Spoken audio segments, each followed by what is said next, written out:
You're watching TBPN. It is Tuesday, March 25th, 2025. I got it right this time. We are live from the Temple of Technology, the Fortress of Finance, the capital of capital. This show starts now. We got a great show for you today, folks. We got a bunch of call-ins. We got some breaking news in the financing world. Companies are doing deals. Deals are getting done. We got media announcements. We got VR announcements. We got news about China coming on. We got a bunch of people calling in, but we also got some news. I see you're enjoying some Lucy Cinnamon. It's hot today here in Los Angeles. It's feeling like spring, John. It's great. What's your take on Signal? Because the Trump administration, apparently, I've heard all these defense tech founders complain, I got to use Microsoft Teams because my work is so important and like I'm saving the country, but it's such a bummer. I wish I could use Slack. Turns out they could just use Signal. I mean, they all use Signal. I guess. That's very common. Maybe you should just run the entire organization on Signal. Seems like you can just do it. The U.S. government on Signal and RAM. It seems like it already is running on Signal. That's, of course, the news of the day. It broke it's just yesterday. wild that I try not to follow any political news. I try to keep my head in the sand on that kind of stuff. Yes. But I did see their emoji usage. Really? I didn't actually look at the story or anything. I saw this as a tech story, and that's the way we're treating it. Trump administration was found using Signal. Atlantic's top editor said he was added to a text group in which top U.S. officials discussed detailed plans to bomb Houthi targets in Yemen, and with other U.S. officials, an extraordinary breach of security from an administration these were that had repeatedly vowed to clamp down on leaks. Oh, that's why that's going viral. Yes. It's the fist emoji followed by the American flag emoji followed by the fire emoji. Very American. Very American. Not super tasteful. Atlantic in that situation. Editor-in-Chief Jeffrey Goldberg recounted in a 3,500-word story published Monday how he got a connection request on the Signal messaging app from someone identified as Michael Waltz. He initially believed the request was fake, but later realized the account belonging to the U.S. National Security Advisor was genuine after the group discussed detailed plans for an attack on the Houthis, a militant group that has carried out numerous attacks on commercial vessels in the Red Sea. Goldberg didn't publish the actual plans in the article, but he said Defense Secretary Pete Hegseth at one point shared a post that featured operational details of forthcoming strikes in Yemen, including information about targets, weapons the U.S. would be deploying, and attack sequencing. Hours later, the attack went ahead. So it's kind of, there's a bunch of like bad takes about this. One is like, Signal got hacked. That's not what happened. They literally just accidentally added the wrong person to the group. Signal was not compromised. The encryption still works. The other kind of mediocre take or bad take was like, the Atlantic shouldn't have posted this. It seems fine. It's the best possible marketing ever for Signal because it's very quick, easy to understand. Okay, this wasn't a hack. Yeah, it's a fat finger. Yeah, it's a fat finger moment. Yep. Yet validating the fact that some of the most important people in the world are having the most important conversations on Signal. Yeah. So shout out Moxie Marlinspike, founder of Signal, creator of a great NFT, As You Sow. Very fun. And a great writer as well. Moxie is a great technologist. Anyway, Ben Thompson took the opportunity to write about this Trump administration group chat through the lens of technology, and I found his analysis hilarious and and insightful. It was great because, of course, there's so many ways you could dive into this as a political story. And I was like, there's no way Ben Thompson is going to write about this. It's just like, it's so out of his wheelhouse. There's no way. But, here he says, I think this is a fascinating story with a very clear tech angle. So up front, let me get the obvious caveats out of the way. Yes, this was very stupid and probably illegal. This goes back to the way information is handled, the government, the Hillary email situation. Although the potential illegality itself is an interesting tech story. He says, start with Signal. Given that Signal is a consumer app, I saw a lot of commentary decrying the obvious lack of security. In fact, I think the opposite is the case. Signal is actually the most secure messaging app. I summarized the differences between encrypted messaging apps in this update. And he goes on to drop a very, very detailed analysis of how encryption works in the different apps. And it's fascinating. So I'm gonna take you through it because I really like it. And so basically there are three kind of patterns for encryption, and he kind of breaks them down here. So iMessage is encrypted. Apple and presumably an adversary cannot access your messages, but the way it does this is by limiting the maximum group size to just 32 people. So every message in a group chat is actually sent directly between the sender and every person in the group chat. In other words, when you send a message to a 32-person group chat, you're actually sending 32 separate messages, and potentially more if some users are using iMessage on multiple devices. Of course, messages are very small. The internet is a very big pipe, and so it doesn't really matter, but it's a fascinating idea. And this is the concept of fan out. This is also the most secure implementation. There is both forward secrecy, meaning breaking one message. Like if you hack the encryption on a single message, it does not give you access to past messages. And there's also something called self-healing in encryption. This means that breaking one message gives you access to future messages until you are offline for a single message, at which point you have lost the chain. So Signal uses what is called client-side fan-out.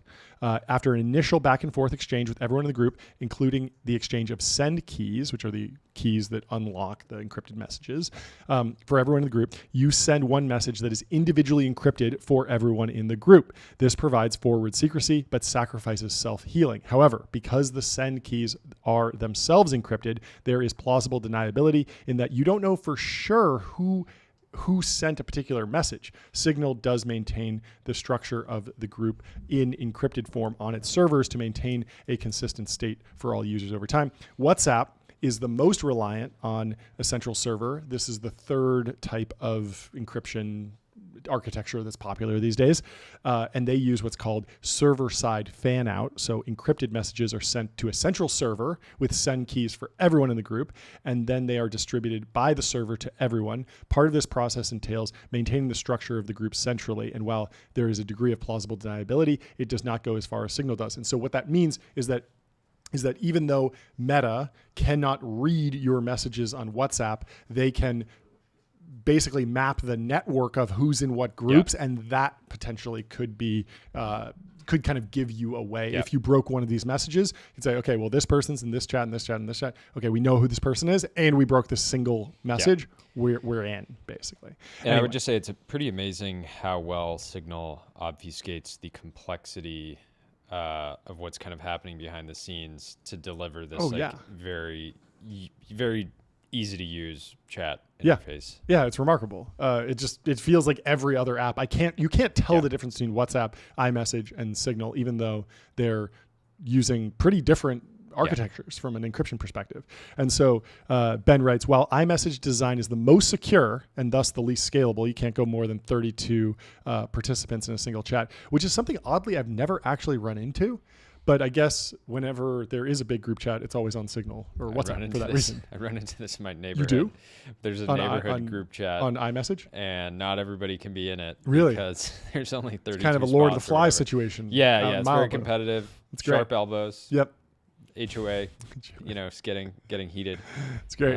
But the problem with iMessage, of course, is that it's closed source. Signal's apps and protocol, on the other hand, are open source, and there's no server component that needs to be verified. In other words, we have an Andy Warhol Coke scenario here. Yes, of course. Of course.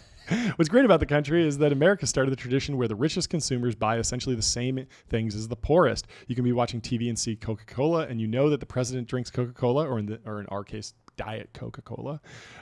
Liz Taylor drinks Coca-Cola, and just think, you can drink Coca-Cola too. A Coke is a Coke, no matter the amount of money. You can't get a better Coke than the one the bum on the corner is drinking. All the Cokes are the same, and all the Cokes are good. Liz Taylor knows it. The president knows it. The bum knows it, and you know it too. I do love that philosophy. I always thought about, I've probably seen Jeff Bezos' favorite movie.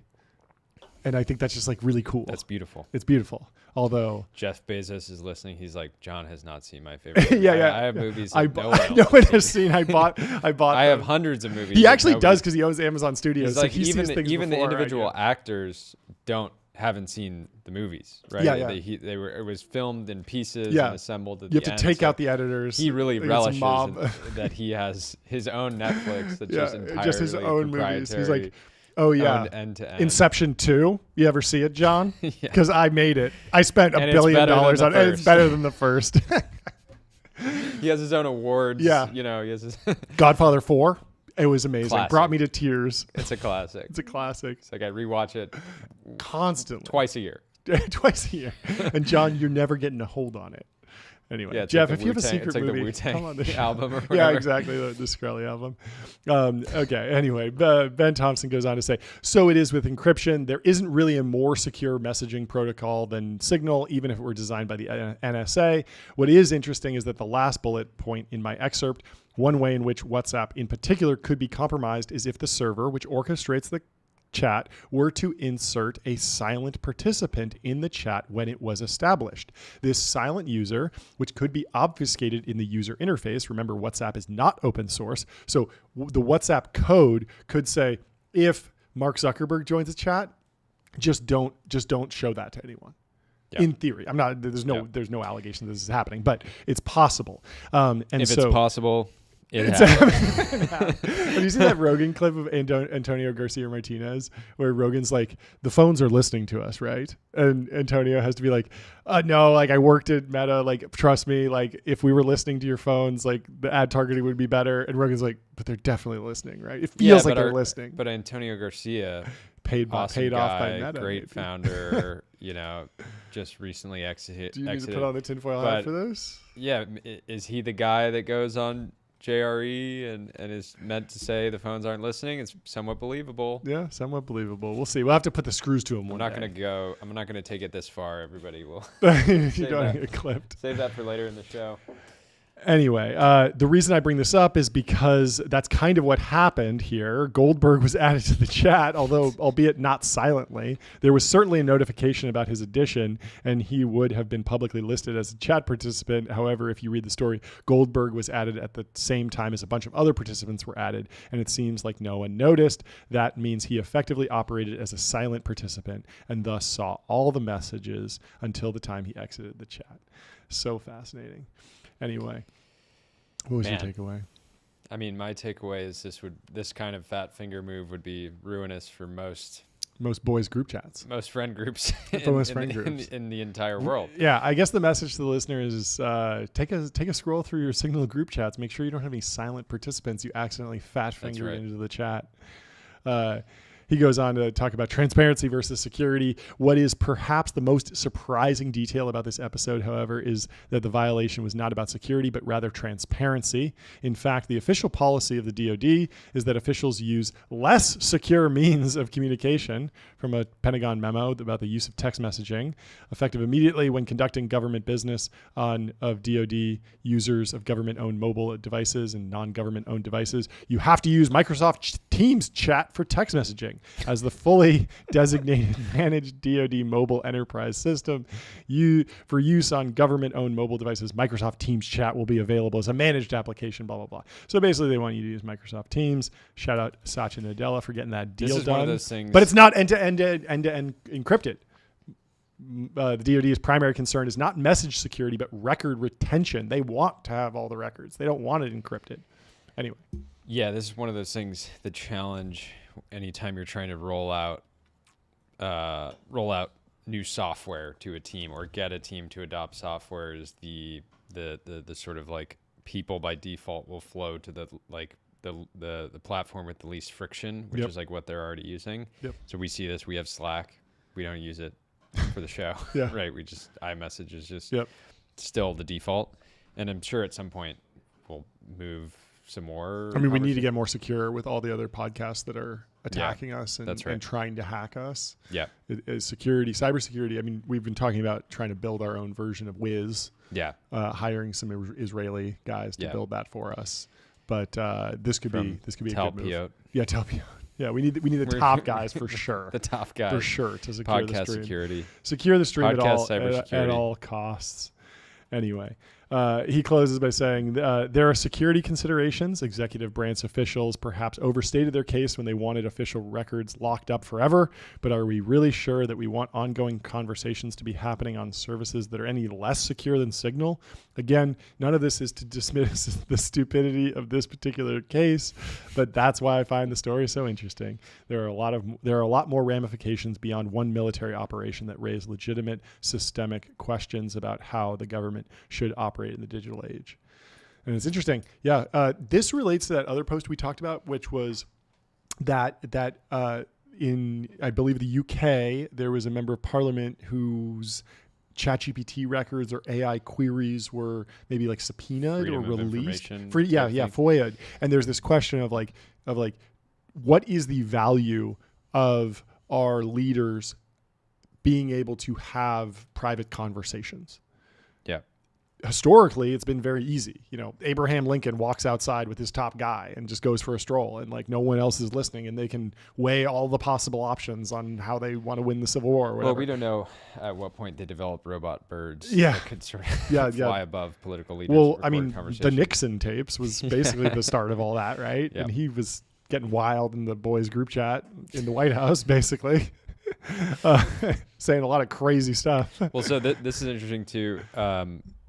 Further down in the article, they talk about how there was an incident called the Salt Typhoon hack, in which China had the ability to read pretty much every SMS message in America, which is why the U.S. government advised citizens to use end-to-end encrypted apps like Signal. And that's why if you're on SMS, specifically if you're not on iMessage, like you need to be sharing American propaganda that is convincing to Chinese nationals and the CCP. So when they hack you and they get it, they're like, wow, capitalism is sick. Yeah, like, China's equivalent of the CIA is reading your messages, and you got to turn them. You got to turn them, exactly. You got to be like... Because they're listening. So you got to turn them. You got to post... Like, hey, like, it's a beautiful day today. I'm going to pick up my kids, you know, take them to football practice and barbecue. Yep. What are you doing? Yeah. And it's just like multiple times a day. Exactly. Just like, exactly. Yeah, I'm barbecuing. It's a beautiful day. What was your quote about Marx failed to consider how making money with your absolute boys is fantastic? Something like that. You send a couple SMSs across the Salt Typhoon hack, and it's going to be peace all over the world. Yeah, for sure. We should actually turn off iMessage on our phones and just text each other. SMS. It is ridiculous that they were just like spamming out these government secrets. It's almost like, I mean, they should have just put it on a billboard. Like at this point, they should have just taken all of the instructions, everything. They should have just communicated through a network of billboards. They should have just gone to adquick.com. That's right. Because they have out-of-home advertising made easy and measurable. Yep. They could say goodbye to the headaches of out-of-home advertising only on AdQuick, which combines technology, out-of-home expertise, and data to enable efficient, seamless ad buying. And AdQuick is very privacy-oriented. People are not going to be finding out about your campaign until you want them to. That's a really good point. Hits the billboard. Exactly. So just something to keep in mind. We'll head over to Washington. We'll let them know. Yeah. If you want to, if you want to get your DMs to the mainstream media, message just put to the them right on people at the right time. Just put them on a billboard. Yeah. You could also, if you wanted to talk with Goldberg directly, you could just buy all the billboards surrounding his home. Yeah, exactly. I'm sure it's possible to figure out. We're not going to dox him, but there's more efficient ways. They should already know. You don't need to add Goldberg to your secret chat. You don't need to. Just to send a message. Exactly. You can just use a billboard for that. Etc. It's great. Anyway, should we move on to 11x? Let's do it. Talk about 10x engineers, 10x spies. Now we're talking about 11x. A little bit more. 11x, crazy name. They took. I mean, well, it's the meme. Take it to 11, right? Okay. Is that what it is? What's that? No this one goes to 11. It's an AI SDR company that's embroiled in controversy after allegations from TechCrunch that they claim that they had customers that they don't have. And there are definitely two sides to this story, so it'll be fun to dig in. Not dead to rights yet. Some Andreessen folks came out in support. There's some haters on the timeline. Interestingly, the scoop comes from TechCrunch. So I'm wondering, 11. This one goes to 11. Do you remember the movie Spinal Tap? Yeah.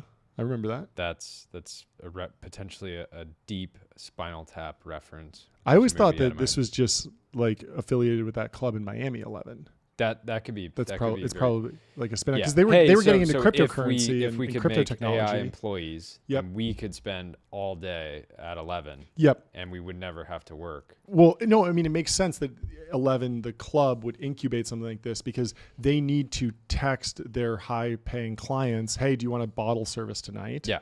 What's going on? They have having pretty a robot sophisticated outbound, do that. It makes sense. Outbound engine, exactly. CRM. Yeah, really upkeep. Increasing. I mean, that's high margin stuff. If they get them coming in, I mean, they're not paying $250 a bottle for Dom at 11. Talk about it's going to be $5K at least. Yeah, and so you got to start using the AI sales reps to just be hitting everyone that comes pounding through. The digital pavement. Exactly, pounding the digital pavement. Anyway, let's go to TechCrunch. Last year, AI-powered sales automation startup 11X appeared to be on an explosive growth trajectory. However, nearly 24 sources, including investors and current and former employees, told TechCrunch that the company has experienced financial struggles largely of its own making. So their own investors are talking to TechCrunch. Wow. Numerous people in the US and UK told TechCrunch that the situation has become so tenuous that 11X's lead Series B investor, Andreessen Horowitz, may even be considering legal action. Ay, ay, ay. However, a spokesperson for Andreessen emphatically denied such rumblings, telling TechCrunch that A16Z, they ain't suing. Yeah. This story, it's interesting. Like TechCrunch got the scoop, but they didn't have a lot of meat here, right? It's just sort of like a lot of like he said, she said, former employee says. Yep. I think let's read through the meat that is here, and then let's dig into the response from the founder, some of the support from Andreessen, and then I want to talk about kind of the meta level of where is it, the big issue is this sort of like how much should you fake it till you make it, basically. The contracted ARR. Yep, that and then also the logo stuff. There's been a classic example of like, oh, a guy from Google signed up for my service, therefore can I just say Google uses my service? Always been questionable. So 11X offers a bot for outbound cold sales duties, including identifying prospects, crafting custom messages, and scheduling sales calls. All stuff that's like very doable within the current regime of AI tools and foundation models. It's one of a number of AI startups in the hot area known as AI Sales Development Representatives, or AI SDRs.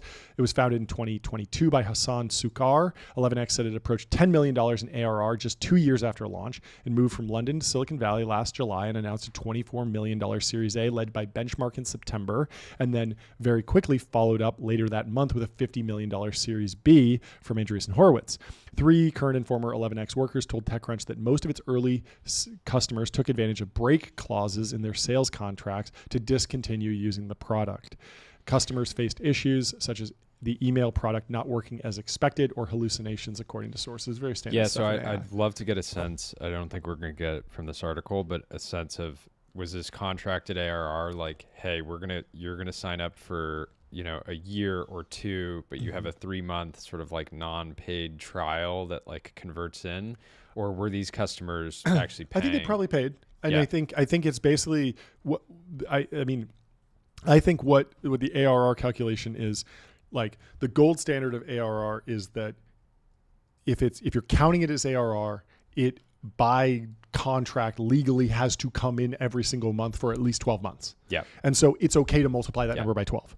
If you if you can break out of it at any moment in time, it's annualized revenue. Yeah. And it's not necessarily recurring. You'd like it to be recurring. This is the case with Lucy. Like we have people on subscription. They're not locked in for 12 months. Yeah, same with Roar. But it's helpful to kind of look at the subscription revenue, multiply it by 12 and be like, I can probably count on 10 million coming in over the next year. We have subscribers that are roughly worth exactly this amount with some discount for churn. But it's very different from, you have a ironclad contract that would be very difficult to break. The big thing here is companies like 11X, and there's been a lot of them, they make these sort of really big promises, and I believe the potential is there.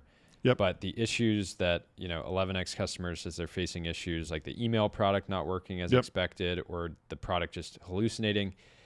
And there's a company in my portfolio that builds sort of similar agentic products for another vertical, and they were able to like get a V1 that was like magical, like 60% of the time, which is not enough. Yep. And so they then had to spend like almost a year kind of rebuilding the product, and now it's working really well. Yep. But the issue is like you go and you sell like an Airtable or a Zoom Info on something like this, and if you have an outbound sales agent that's magical 60% of the time, but 40% of the time it hallucinates. Yep.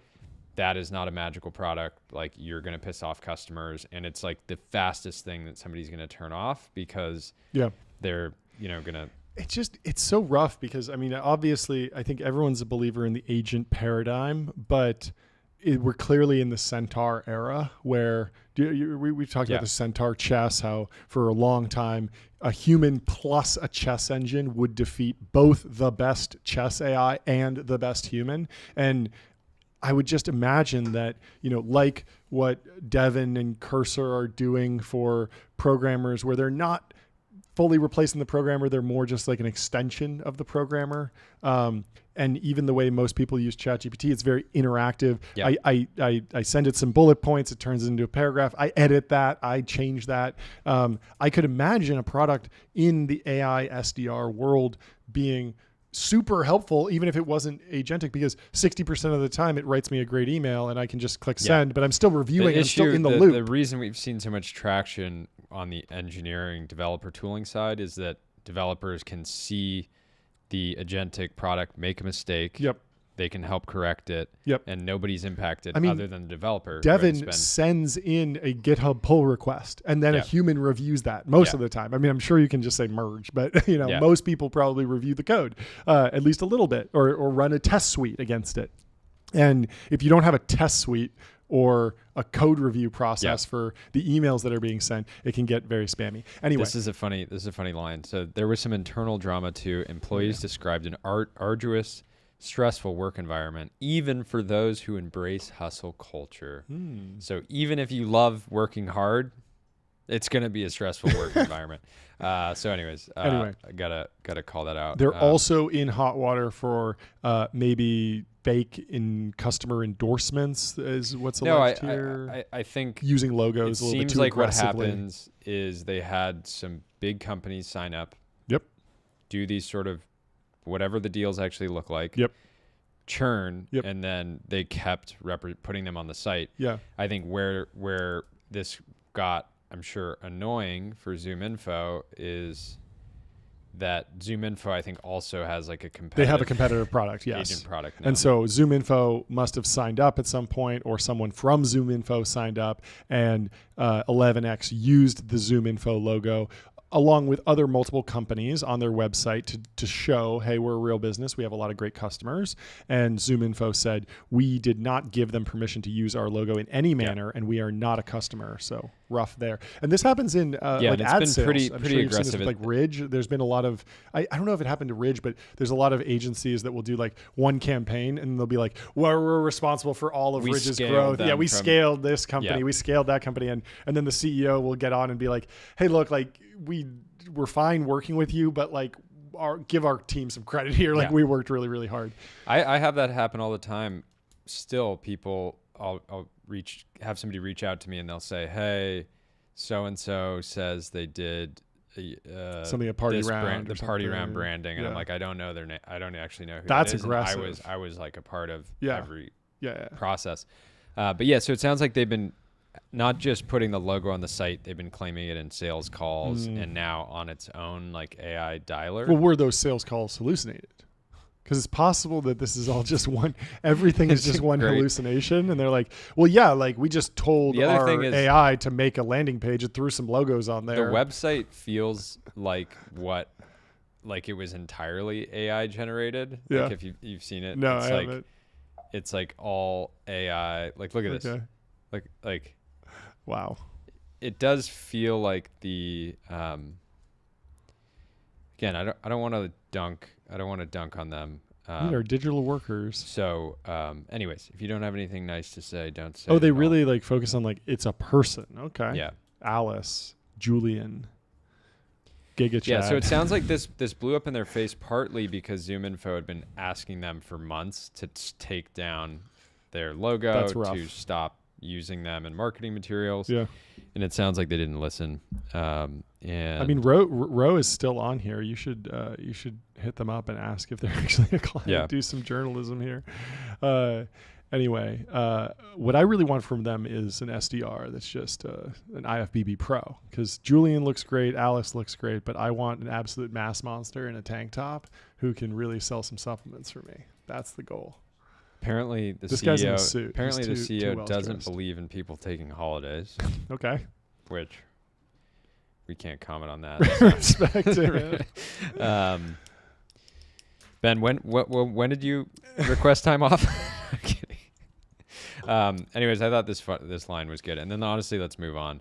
Yeah. There's a lot more under the hood. A current employee said, "Wow, a current employee. You should probably leave. Yeah. Get on with your life." One day there will be a documentary about this guy. I do believe that's how scandalous he is. So obviously Sukkar pushed back. He sort of went through a bunch of different bullet points outlining how. But yeah, overall, you don't see benchmark in many companies that have this kind of story. No, totally. But this, again, the sort of critique of venture in the last year and a half, 2 years has been companies are growing so quickly, raising so much capital that they are overestimating their traction. Yep. Basically, the idea of ARR is now, when everybody's saying, oh, we got to 10 million ARR in 6 months, then the pressure starts building up where founders feel like, oh, well, my competitor is counting contracted ARR to raise more money. And so that pressure just builds up, and these rounds are getting done like really quickly. And the faster a round gets done, the less time there is to do real hardcore diligence. And in many ways, I'm sure all their investors knew that there were issues with the product, but it was a bet, broadly on the category and the team. I mean, a lot of this comes down to the material threshold during due diligence. I remember I was using the same lawyer as Zenefits during the whole Zenefits arc, and that's rough. And we were doing a $20 million Series A with Andreessen, and Zenefits was doing a $500 million Series C or something like that. And my deal was taking forever in terms of due diligence. It was like such a beast. And I was like the lead on it. And I was like, oh man, I can't imagine what it's like to do a $500 million round. Like that must be brutal. Like ours has taken like months. It's been so much work. Yeah. Like so many like checks on like this employment contract, this deal, this thing, get the FDA people. It was a lot. And like from a legal perspective, it's actually easier to do due diligence in a $500 million round because you set the material threshold at like 1% of the funding that's coming in. And so you might say, hey, we're doing a $20 million raise.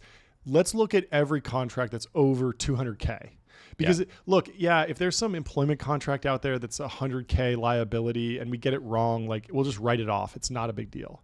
But when you're doing a $500 million round, all of a sudden it's like, oh yeah, if there's a $4 million liability on the balance sheet we don't know about, like who cares? I don't know that those might not be the actual numbers. But when you're a small company and they raised in 2023, they raised a $2 million pre-seed, then a $24 million round in 2024, and then immediately a $50 million round. Like it's probably still a pretty small company. And so if there's a contract out there that's like pretty small, you might just be like, well, like it doesn't really matter. Like we're not going to dig into it that much. It just doesn't make sense based on the scale of the company. Yeah. But, and I do like how Andreessen and Benchmark have both come out in support of Hassan. I'm sure Hassan, like every founder, has made mistakes, but hopefully sure he'll learn, and the team will learn from this crisis. But Joe had a good point. What they've built is remarkable. The team, product, and metrics are world-class, and they're attacking a market opportunity that rivals any I've ever seen. And then Sarah Tavel came out and said, one of 11x's incredible strengths that I believe will compound for many years to come is the breakneck pace at which Hassan and the team move. that kind of speed brings both opportunity and challenge, especially early on. Yeah, this is a cool, like, going direct, addressing the news. Like, clearly people are going to be talking about it. He puts out all this information. Also funny to dig into, they've raised $76 million, and he says, like, we've barely touched our investment capital and have nearly $70 million on the balance sheet. And I mean, I guess it's only been a couple months, like less than a year, so they're not burning a lot, but it is interesting that, like, like even if the ARR is a little off or something, or there's some churn, like, they could totally figure this out and, like, wait. They could wait, like, what, based on their burn, probably like a decade for, like, agents to get better and, like, LLMs to improve. Like, as long as they can keep the energy in the team and, like, get through it, like, it's probably fine. The timing of this is fascinating, in that TechCrunch just changed hands. Yep. And they decide, we're going to just, like, immediately do like an aggressive hit piece, which is exact opposite of what people have liked about TechCrunch. TechCrunch, Adam Ryan talked about this on the show. You know, they talked about how he said that TechCrunch was the make your mom proud engine. It was a place to launch companies. And it's a weird position to be in, to try to do, like, investigative journalism and be a launch platform. Yep. Oh, totally. And so, again, I'm sure this drives a lot of clicks. But yeah, it's kind of, it's just, again, it's an awkward place to be in. Yeah. I mean, he does admit some amount of fault here, saying, like, we regret not having a better process to remove logos from our website more promptly after customers churn. But he says they've never put a customer on there who didn't pay. Yeah. Which is great clarification. And that makes sense. Like, you know, updating front end, it should be easy with AI, but sometimes stuff gets slipped and you forget that, they churned, like, we should probably remove them. And then also he says, our investors are not suing us. They categorically denied this to TechCrunch, yet this rumor was included in the article. And so a wag of the finger to TechCrunch on that one. They should have been firmer on that. Yeah. But good luck to them. Good luck to everyone building AI SDRs. And let us know if you're building an AI SDR. We are going to have, I almost said his real name, but we're going to have somebody named Carry No Interest on the show later today to just talk about the AI sales automation market generally. He's been somewhat a critic of SaaS, but he also is actively buying and transforming existing SaaS companies and is building some stuff in the space himself. So excited to have him on in a couple hours. Yeah, and for Hassan and the 11X team, I think, you know, they have 70 million on the balance sheet still, something like that. They are clearly going through, like, a tumultuous time with this negative article. They got to rebuild. They got to redouble their efforts. And I think, like, the number one thing that they could do to really get through this hard time and accelerate is just keep costs low, get on ramp.com. Time is money, save both. Easy to use corporate cards, bill payments, accounting, and a whole lot more. All in one place. Go to ramp.com and sign up. I mean, the strongest signal that 11X could send to the market right now is getting Saquon to come in. That would be fantastic. And basically, I thought you were going to say the strongest signal they could send the market is just putting out a press release saying, like, hey, we're on Ramp now. Yeah. Just, hey, we're taking everything seriously. This is a serious company, and we are in a serious financial platform. Yeah. We don't mess around. But an even stronger signal would be getting Saquon. Saquon's, to our knowledge, is invested in two companies. Yes. Ramp and Anduril. Yes. To the third company, the trilogy. The third, the trilogy of Saquon investments. If you're a founder in Silicon Valley, like, you have to be calling Saquon right now to be number 3. Yeah. Give him hallowed shares. Ground. Every other VC firm that invested in Anduril or get Saquon to invest in your company, go into debt. If you have to. Yes. Every other Silicon Valley firm that's invested in Ramp and Anduril has a ton of corpses and bad investments. Saquon appears to be just... The guy doesn't miss. It's great. Anyway, speaking of Ramp investor, Thrive Capital and AI, Thrive Capital is leading a new deal in Wall Street AI startup Rogo. Is Wall Street ready to work with artificial intelligence, writes Natasha Mascarenas over at The Information. 2 of OpenAI's biggest investors think so. Thrive Capital is set to lead a $40 million financing into Rogo AI, an artificial intelligence startup selling AI software for investment bankers and Wall Street analysts at a valuation of up to $350 million. You know what investment bankers need? They need that, Optify. That would be the big opportunity in Wall Street. If you want to sell into Wall Street banks, go to the Optify guys and say, hey, we're going to put cameras in every cubicle in your investment bank. Make sure these guys are really working 80 hours a week. They always talk such a big game. Oh, investment bankers work 100 hours a week. Show me the data. Yeah. Show me the data. Yeah. I don't know if I buy it. It could all just be a LARP. I want to see it. That's right. Anyway, Khosala's already in.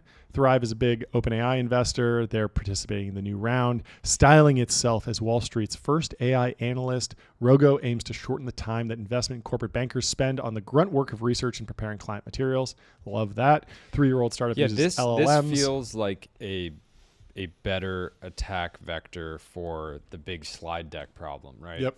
A lot of white collar work is making slide decks. Yep. A lot of time and energy goes into it, but the challenge of making decks is not generating pretty pages. Yep. It's what is the content that goes into it. Yep. You're going through all this data. You're creating models. You're creating charts, graphs, etc. And it seems so obvious in the context of Harvey. I'm surprised that we haven't seen anyone do this before because with Harvey, obviously, it's a generative AI startup, customizes AI models using legal data such as case histories to save lawyers prep time. Harvey's ARR topped 50 million in December. We've heard that it's a pretty expensive product, but they're selling to law firms and saves them a lot of time, so it's probably worth it. And Harvey is now at a $2.7 billion valuation, and it makes so much sense that there would be a Harvey for investment banking.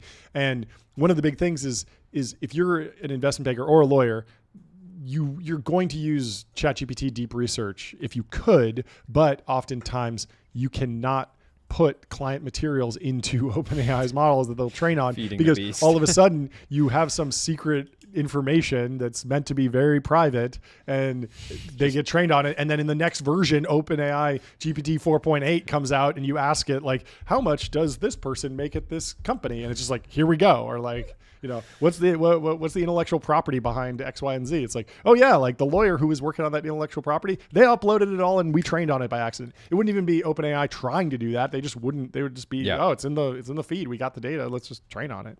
And so makes a ton of sense that you would run a sequestered LLM that could be adapted to all the data that the bank has, but then also not leak data from one client to another. Yeah. What were you going to say? I'm curious to know what their actual policy is around that. They obviously want to use the data that they ingest to improve the product. Yep. But are they using it to inform outputs to other users, like actual factual outputs? Yeah. I don't know. I think I don't know. I think Harvey is not doing any of that. That's like the risk. That's the risk. That's the risk, but we don't know if OpenAI is actually doing that. I mean, in the long term, you could imagine a kind of data sanitization and anonymization strategy that takes in private data and still allows it to improve the model. But it's probably very, very tricky because if any of that data leaks in and you ask it, like it's very easy to figure out what's happening with these models. Like for a long time, if you went to OpenAI's Whisper and you just had it record some audio and then you didn't say anything and then you clicked, okay, transcribe that, it would say, thanks for watching, please subscribe. And it's like, okay, that's clearly YouTube data. So you could imagine this data leaking out. And already, I mean, I'm sure OpenAI is like trying really, really hard not to let personal information leak into the training data because like I noticed that OpenAI has a series of like personalization features where it tries to learn about you, but I will often lie to it. Can you imagine if like how bad it would be for an investment bank if you are able to query like ask OpenAI about something and it just pulls up, oh yeah, this company like tried to sell itself like 3 to 4 different times. They ran all these different processes. Yeah, Goldman was lead left in the deal. They pitched all this. They bailed. They couldn't. Here's make the name of the happen. banker that was looking at it. Internally, they said it wasn't that good, but they tried to shell it on somebody. Yeah, it'd be a disaster. So obviously, a clear need, and a lot of people are swarming in here, such as Hebia, which we talked to George Savolka, Model ML. Pro sites going after the tasks typically handled by overworked analysts and junior bankers. And several banks, such as Citigroup and Bank of America, say they're also developing AI tools internally for similar purposes. For Thrive Capital, which made big headlines for bets on OpenAI and Stripe at relatively high valuations, the Rogo deal shows the firm also wants to make investments in younger AI companies.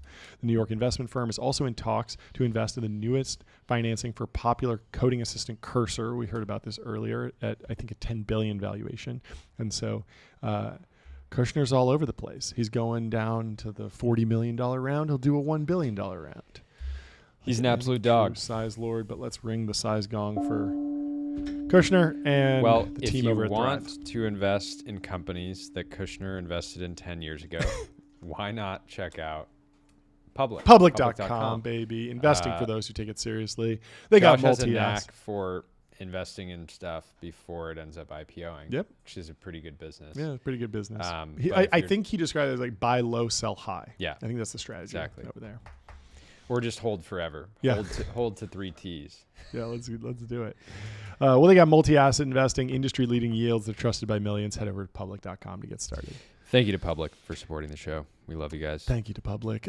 Anyway, speaking of Mag 7, big tech stocks, big market movers, Apple, Meta, Google, they're buying remote-controlled robotic arms. We talked about this briefly on a previous show. The Arm Farm at Google. I love this one. Wait, by the way, I didn't realize this article is written by someone at the Information named Rocket. Cool. I like that name. Rocket Being called Drew. Rocket. That's a great name. And then writing about deep tech is just amazing. Great nominative determinism. Perfect. Your future is bright for Rocket Drew over at the Information. They write, during NVIDIA's conference for developers last week, Jensen Huang showed off a software that creates computer simulations of robots. Those simulations aim to teach robots how to perform tasks from washing dishes to picking up household objects. But some robot makers I spoke to say it's better to train robots to do such tasks by having a person control them remotely, also known as teleoperation. And this has been like the most popular topic, but also controversial. Oh, Elon did the Optimus event and they were teleoperated. Is this like maybe teleoperation is actually the path to robotic AGI? And so it's good to be on that path. But then everyone else kind of is like, wait, what? It's teleoperation? I mean, that doesn't imagine count. If we could each of us put an Optimus in each other's houses and instantly teleport into it. I could come over, you're sleeping. I go, John, get up. We got to do the show. We got breaking news. We got breaking news. That'd be great. Hey, not too distant future. I hope so. In a sign of growing interest in teleoperation, Scale AI is considering jumping into that market, according to people who have spoken to the company staff. I was talking to Alex Wang about this a couple of years ago, actually. He had a great interview on Invest Like the Best, and he talked about the data wall in robotics, the fact that, yes, there's a trillion tokens of words on Reddit and the internet broadly that are very easy to crawl, and that's why the LLMs have advanced so quickly. Yeah. That data set does not exist anywhere for human motion data. Well, I'll go out and say I have content of me kick flipping, surfing, snowboarding, a bunch of cool stuff. But were you wearing a mocap suit? Because we got to know where the joints were going. The video is not enough. Now, they can do translation from video. Put me in a suit. I would like to train Tesla Optimus. I think that actually might be the future, and that might be what Scale's going to do. Scale might have an army of. We talked about this with Mercor too. You could get paid to surf. Yeah. No. Right now, knowledge workers globally can just train models by writing code, answering questions. I mean, that's the Mercor thing. Is like you are going to hire people to answer math questions. The greatest opportunity of the next 5 years is to wear the suit and just do awesome stuff. Just do sick extreme sports in a mocap suit. Can you imagine you're like out snowboarding in this suit and you just have like terrible, like you like or like flailing on some jump. And you're like, all right, we got to like cut that out. Like, yeah. I'm sorry. Pull like, that from the training data. It's real. Like it should be in the bad. data, but like at the same time, I don't want to, I don't want to set a poor example. Exactly. You got to cull all those data points. No, remember I talked about too, I want to have, I think that the real benchmark that matters for all humanoids is the ability to do extreme activities. So, I agree. Cliff jumping, Yep. A robot should be able to 900. Yeah. Backflip, barrel roll, deadlift, all the tricks. 1,000 pounds. Yeah. When a robot can just be in the 1,000-pound clean club. and jerk for sure. Yeah. These are crazy. important evals. Scale has an army of human contractors who create data to train AI and evaluate the performance of AI models in difficult tasks. The company has discussed using that workforce to handle teleoperation for training robots. And I think we were talking to a company that was doing teleoperation for those small delivery robots, which have been getting more and more popular. And I've long said, George Hotz had a take that Google Waymo was overly teleoperated in the sense that there was a human in the loop too much. Basically, a human in the loop overseeing, 1 or 4 or 8 or 16 Waymos at a time. And basically, there's always a human behind the scenes in Waymo that's ready to like hop in if there's a problem. I don't really have a problem with that. Like, let's see how the economics pencil out. If there needs to be a human in the loop for most of these robotic things, and that helps us develop the training data to get to really, really autonomous systems over time, I'm fine with it. I'm not like an AI purist in that regard. And so large firms such as Tesla, OpenAI, Meta, and Google and Apple are trying to develop hardware or software for humanoid or home robots. There's also a bunch of startups doing this stuff. Sensei is another rival, says it wants to be Scale AI for robotics training data and aims to distribute cheap teleoperated devices to a network of human data collectors. This is your idea? Who will perform tasks such as folding laundry on behalf of robot developers. Yeah, we need Sensei for extreme sports. We need Scale AI for kickflips. Yep, I like it. Scale AI is up at 14 billion valuation. The kickflip is the final male benchmark. I think it is. You can be in the 1,000-pound club, but if you can't kickflip, what are you doing, dude? Well, dunking. I would say you handle the kickflips, I'll handle the dunking. Okay, yeah, together we make a good team. But until I see an Optimus or a figure robot dunking, I still got a job. Let's see. Yeah, Figure trained they trained their robots on Joe Biden. Walk. Yeah, on Joe Biden. I saw. And they were saying today this is the last time. This is the last time it will look like Joe it's Biden. Walking like Biden. Because they're going to train on someone athletic next. Yeah. That's interesting. Cool. Yeah. Anyway, in the relatively small world of robotics, teleoperation equipment is hot. Troson Robotics, a longtime seller of robot parts in recent years, began selling Aloha, a teleoperated device with 4 arms that allows a human operator to use 2 arms to control the other 2. Interesting. The device's sensors collect information while the arms move, and the robot is trained to repeat the motions. There are multiple versions of Aloha, including stationary and mobile, the latter of which was designed at Stanford. Troson is based in Downers Grove, Illinois. Last year sold more than 100 stationary and mobile Aloha devices together, which have a sticker price of more than $3.3 million, up from only a handful of sales. And so they're doing well. There's also robotics. Some roboticists are collecting teleop data using more rudimentary gear, including some game controllers. Dexterity, which develops robots that pick and stack packages in trucks and other areas, bought Xbox controllers and connected them to robots. Very cool. Human staff use the controllers to direct its machines to stack boxes. And so maybe in the future, you'll just be downloading the latest Xbox game from Scale AI and just teleoperating for, points in the game, basically. The golden age is going to involve people moving to very inexpensive countries and just getting paid to do fun stuff all the time. There was a performance artist named Ryder Ripps who, when VR was getting hot, built a VR simulation of what it was like to be in a pick and pack facility in like an Amazon workplace. It was very bizarre. And so you would have to pick up the box, and it was the game was just work. It was just work. That was it.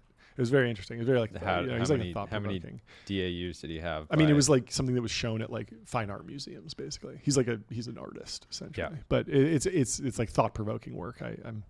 He's a wild guy, but he's a character. Anyway, you know what I think the final eval will be for these humanoid robotics, these robotic arms. I know what you're thinking. I think it'll be flexing with a nice watch on the robotic arm on the robotic arm's wrist. Of course, yeah, we got to get robotic. These robots aren't approaching true AGI until they're rocking an Aquanaut.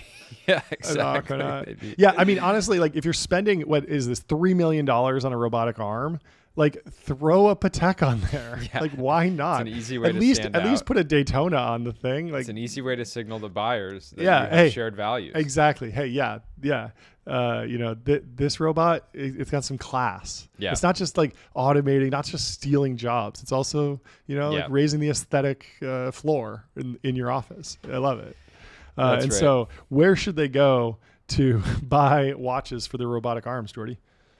They should go to getbezel.com, download the Bezel app, build out your Bezel should integrate with Scale watches. AI, and so you can just you're doing the training data, and then you're immediately cashing out for watches. I volunteer to provide the training data for buying watches on Bezel and training. Okay, how do you properly check the time on your watch? I don't know if a robotic arm could do that effectively. That's right. And so we need training data for that. And of course, we're going to head over to getbezel.com, shop over 23,500 luxury watches, fully authenticated in-house by Bezel's team of experts. Fantastic. Anyway, we got 5 minutes. We got some breaking news. Taylor Lorenz just commented on Alex Konrad's post, announcing that he's coming on TBPN, saying powerful collab, and she hit it with a repost. So shout out to tech adjacent journalist Taylor Lorenz, the one and only. Separately, Shkreli is saying that CoreWeave is 5x oversubscribed and will IPO. He was going back and forth. So we're having Tane on the show from Wing. He does a lot of deep dives on S1s, and I asked him to prepare something for CoreWeave, which I think will be very interesting. But it sounds like we have Christian Garrett in the Temple of Technology. Welcome to the show, Christian. There he is. How you doing? Hey, you guys. I'm good. How's it going, John? It's great. Good. I'm happy. It's a beautiful day. Where are you calling in from? I'm in San Francisco, so I'm holding it down. And depending who you ask, this is the future or this is Detroit. So I'm enjoying finding out what's going to happen. Have you checked your Signal group chats for mainstream media reporters yet? Yeah, no, I really need to step my Signal group chat game up. I can tell you that much. Yeah. Just take a pass at the member list. If you see Taylor Lorenz in there, maybe create a new chat. You don't need to kick her out, but start a new one. At least. Move the important conversations elsewhere. Well, thank you for joining. Can you give a little bit of an overview of who you are, what you do, just for the folks on the show who might not be familiar, and then we'll go into some questions. Yeah. So I'm a partner at 137 Ventures. We're a growth stage venture capital firm, and we want to invest in what we believe are generational category defining companies that can be long compounders and have defensible, sustainable competitive advantages. Like every firm, we have a differentiated strategy. A lot of what we focus on is as a liquidity partner to companies. We do growth capital. We do invest in primary rounds. But we saw, a long time ago, really on the heels of Facebook, and after spinning out a founders fund, we saw the opportunity to partner with companies on the liquidity side as a way to invest in them and build positions in them. And that's what we've been doing for a while now. And that was a contrarian bet that companies are going to stay private longer and there would be growing demand for liquidity. Now it's somewhat consensus and popular and understood. Yeah, I think Peter was basically banging the table saying, never go public. And now you have Elon kind of saying the same thing. Hey, Tesla's kind of rough go, obviously did very well, but got kind of, beat up in the courts and whatnot. And so it's great to see that it's at least an option for those founder-led companies to stay private longer. And we thank you for your service to the capital markets. It's fantastic. You got a question, Jordy? Yeah. I'm curious. There's been a meme for a very long time that, I'm an early investor in SpaceX, but maybe there's a bunch of SPVs separating you and the actual certificate, right? Yeah. They certainly don't have the certificate. How do you think the average investor has done that's investing into these sort of which is not what you guys are doing, but when these sort of power law companies end up just crushing and growing tremendously, does it matter that you're stacked in layers and layers of fees? Yeah. Do you get smoked? Can you come out alive? What's been Yeah. Well, let me, I'll take a step back too and kind of make a broader point. I will say it's funny you picked SpaceX. I do have a rocket engine right beside me. Oh, nice. That's great. So yes, we do have a SpaceX rocket engine here in the office. That's fantastic. Amazing. So, well, like I said, let's take a step back. I'd say for the last 2 decades, companies have trended towards staying private longer and longer, like we just talked about. And in order to do that, companies need growth capital and they also need liquidity capital. And the secondary market is just a tool for private tech companies that works just like the public markets in that it just provides liquidity to existing shareholders. There are two distinct segments of that market, which is what you're hitting at. One segment's done in partnership with companies, which is where we at 137 Ventures focus on. And another segment operates outside of that.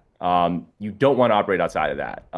We've been longtime angel investors, and they have tweeted a ton about fake allocations in their primary rounds being marketed to investors, right? Mm-hmm. And so, I will say what you're hitting on is mainly just really just a proxy for demand. And so, investors want to invest in great companies regardless of how. And as demand grows, investors look for supply, and there's only so much supply for primary, which I can talk a little bit about why that is. And secondary is another way to access a company's equity. And so people will do things, to your point, on investing in various SPVs or whatever it is as a way to access. And I think some of that is good and blessed by the company as just another vehicle or avenue to put capital in these businesses.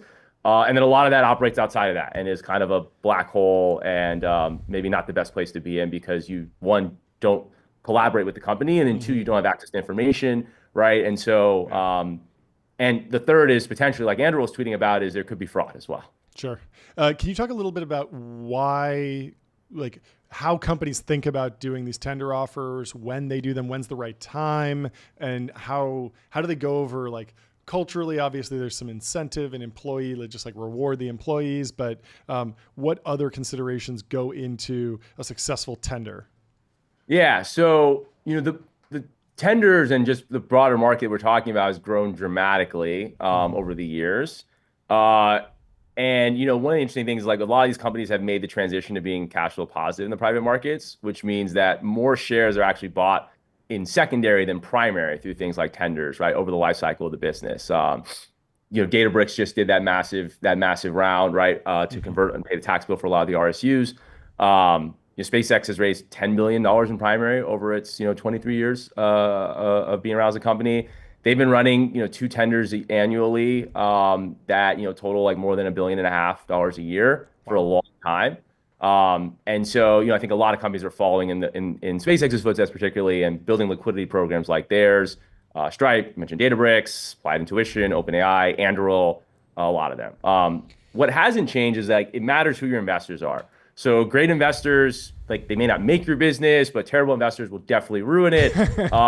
This is why the best companies want to control their cap table as always, and work with investors like us on implementing their liquidity strategy as they scale.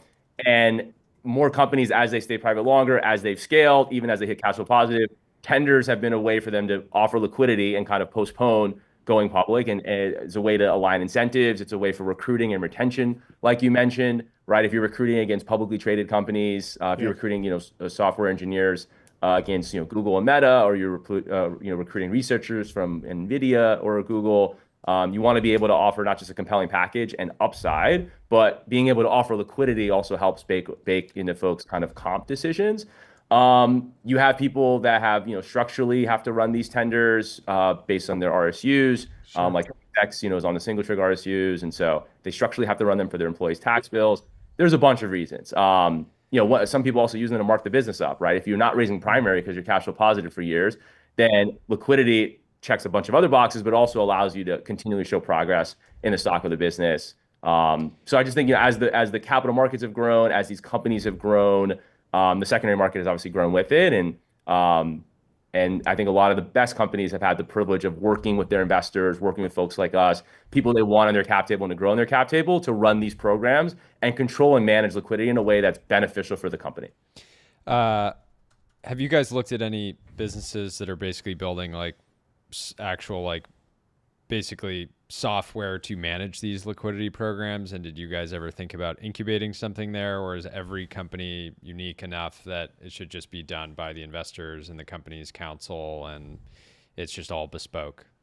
Yeah, I mean, there's like two versions of that. There's the software to run these programs, which exists, right? Carta has Yeah. great software, right, for running this. And so I think, that's just back to like broader cap table software management trend, which is awesome. Yeah.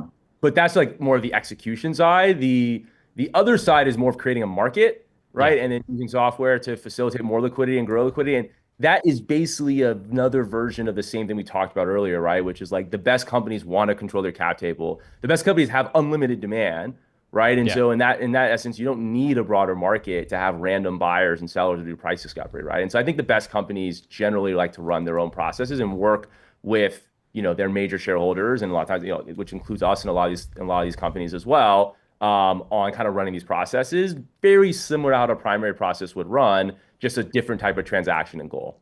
Yeah, to me, it feels like you guys are in the financial services business in many ways when you're creating these sort of programs, and you're an investor as well. And there's constantly people that see the opportunity, they see how big it is, they try to attack it with sort of software and marketplaces. And then time and time again, I feel like we see them sort of flop. And you saw this with Carta, basically kind of apparently giving up on their entire secondary brokerage business at some point.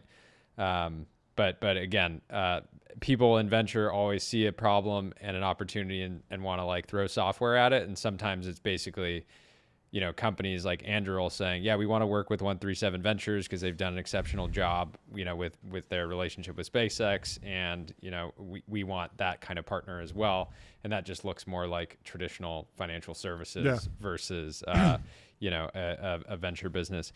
Do you give any attention to every once a month, these sort of lists pops up around heat around different companies, and sometimes I see this list. Well, they're doing your job for you, because you see a list on Twitter, you can just go hit the company up, right? You can just, you don't even work that. Usually you see 10 companies and you're like, all those make sense. One of them, except for that one. So do you give any weight to these lists, or is it just random? Where do they actually come from? Because it doesn't seem like it's put out by 137 Ventures, which I would trust. Like, to me, it could be a single broker who's just basically pumping their own bags. But you guys nailed it. Yeah, I mean, I mean, look, it depends where these lists come from. A lot of them are noise. They're not signal, of transactions. And a lot of those transactions are uninformed buyers and uninformed sellers. Yeah. As an institutional firm, we don't pay attention to them, and the best companies don't either. It would be amazing if the job was so simple as to look at a list and press a button and buy. But unfortunately, there's a lot more to investing than that. I think you'll see them either like aggregating a bunch of transactions from a platform level, but still a brokerage business, or you'll kind of have brokers who are, sort of trying to create a market and advertise what they may or may not have access to. That is in that segment of the market that I think the best companies don't particularly like, and that you don't want to be in as an investor on the secondary side that we talked about earlier. Yeah, can you talk a little bit about like how do secondary shares work their way into the broker system, and how transfer restrictions work a little bit, and how those have evolved over time? Yeah. So on the first part, I mean, it's a broad range, right? I mean, this is you have employees that may not be under transfer restrictions. Mm-hmm. You'll have a lot of employees that may do transactions on a forward basis. So they're actually violating transfer restrictions, but it's through a different type of construct. Sure. You have a lot of this too are just SPVs, right? So as investors, a lot of institutional firms will do co-investment vehicles with their LPs. And then those LPs will want liquidity. And so, you in essence have liquidity into the SPV, which then allows you access to the underlying company. So there's just various forms of supply. As companies grow, right, there is a lot of avenues where there just is supply. And some of it is legitimate, some of it's not, but it definitely is. There's a lot of legitimate supply for sure, right, from employees or SPVs, et cetera. The transfer restriction side actually hits on like this whole dynamic, right? And this actually all goes back to the Facebook days. So in the 90s and early 2000s, companies only had a right of first refusal, and that was sufficient to discourage random buyers. Facebook was obviously a popular consumer business and the first to go to tens of billions of dollars enterprise value. in the private markets, and there wasn't as much money in venture back then. So the company lost control of its cap table because the volume of shares that traded was well beyond what the company or existing investors could purchase. And so you basically just had a lot of outsiders being able to buy, right? Because there's a ton of demand. The existing investors, weren't able to just use a ROFR as a way to buy it and control it. And so once other venture companies saw this, they implemented basically blanket transfer restrictions. And that has been the default ever since. And so you have to understand, like, the entire benefit of being private is that companies can choose who they give information to and allow the cap table. No founder wants an activist investor. And if you control your cap table, it's kind of no longer your choice. And so transfer restrictions have sort of been the default. Or even in the case of Facebook, like Yahoo could have potentially like built a position, or Google could have built a position in the secondary market, and then had rights at some point, which would be potentially disastrous. Didn't happen, but that's the risk. So if there are no transfer restrictions, does that mean like an early employee could just meet a random VC at the Rosewood and say, "Oh yeah, I'm sitting on $2 million of stock in this company. You want to take it off my hands?" And they can just do that over a handshake and some contracts? Or does it eventually need to bubble up to like the company? How does the company actually know who their shareholders are? There's still a ROFR, right? Okay. So yeah, and like I said before, with the right of first refusal, it was enough to discourage this. But then with Facebook, the demand overwhelmed the ability for the investors to actually exercise that right? From a capital perspective. And so and the ROFR is just the ROFR is discouraging, because if I'm trying to build a position in a company through the secondary markets, there's no transfer restrictions. I know that. I go to an employee, I say, "Hey, you have $2 million. I'm going to keep running into this problem where we get a handshake deal. I'm going to buy $2 million, and then the company buys it. And then I go to the next employee, right? And it's just a waste of my time." That's the main structure of the company ROFR? or the other or investors. The other investors. The investors. Correct. Yeah, I guess, exactly. Talk about the companies you invest in, or many of them you described as having like effectively unlimited demand for the equity. And right now we see venture funds that have ballooned and they have more capital than ever to deploy. It used to be these companies would get to the point where the VCs would be like, "I remain giga long your company. I'm fully tapped. Like, I just got to let it ride." Yeah. Now it's less the case. With Sequoia Fund 3 with like 30 mil. Have you seen, do elbows get sharper in some of these later rounds where I imagine from an AUM standpoint, like you guys have a ton of AUM, but you're coming to the table with people that might have 10 times as much AUM and these capital bases where they can hit up a sovereign and be like, "Hey, we're doing an SPV into this one. Do you want to come in?" $5 billion. Yeah. So what's the competitive dynamic in these sort of later stage Good rounds? question. I think it's a bit, I'd say, like, to your point, 100%, as these companies really scale, and demand obviously follows suit with the performance of the fundamentals of the business, and how they've executed on the story. You do see obviously a ton of, if SpaceX does a tender and they're 10x oversubscribed, right? That is, billions and billions of dollars of demand, right? That is unmet. And the investors, to your point, the venture ecosystem has grown, so there's a ton more dry powder in the market as well.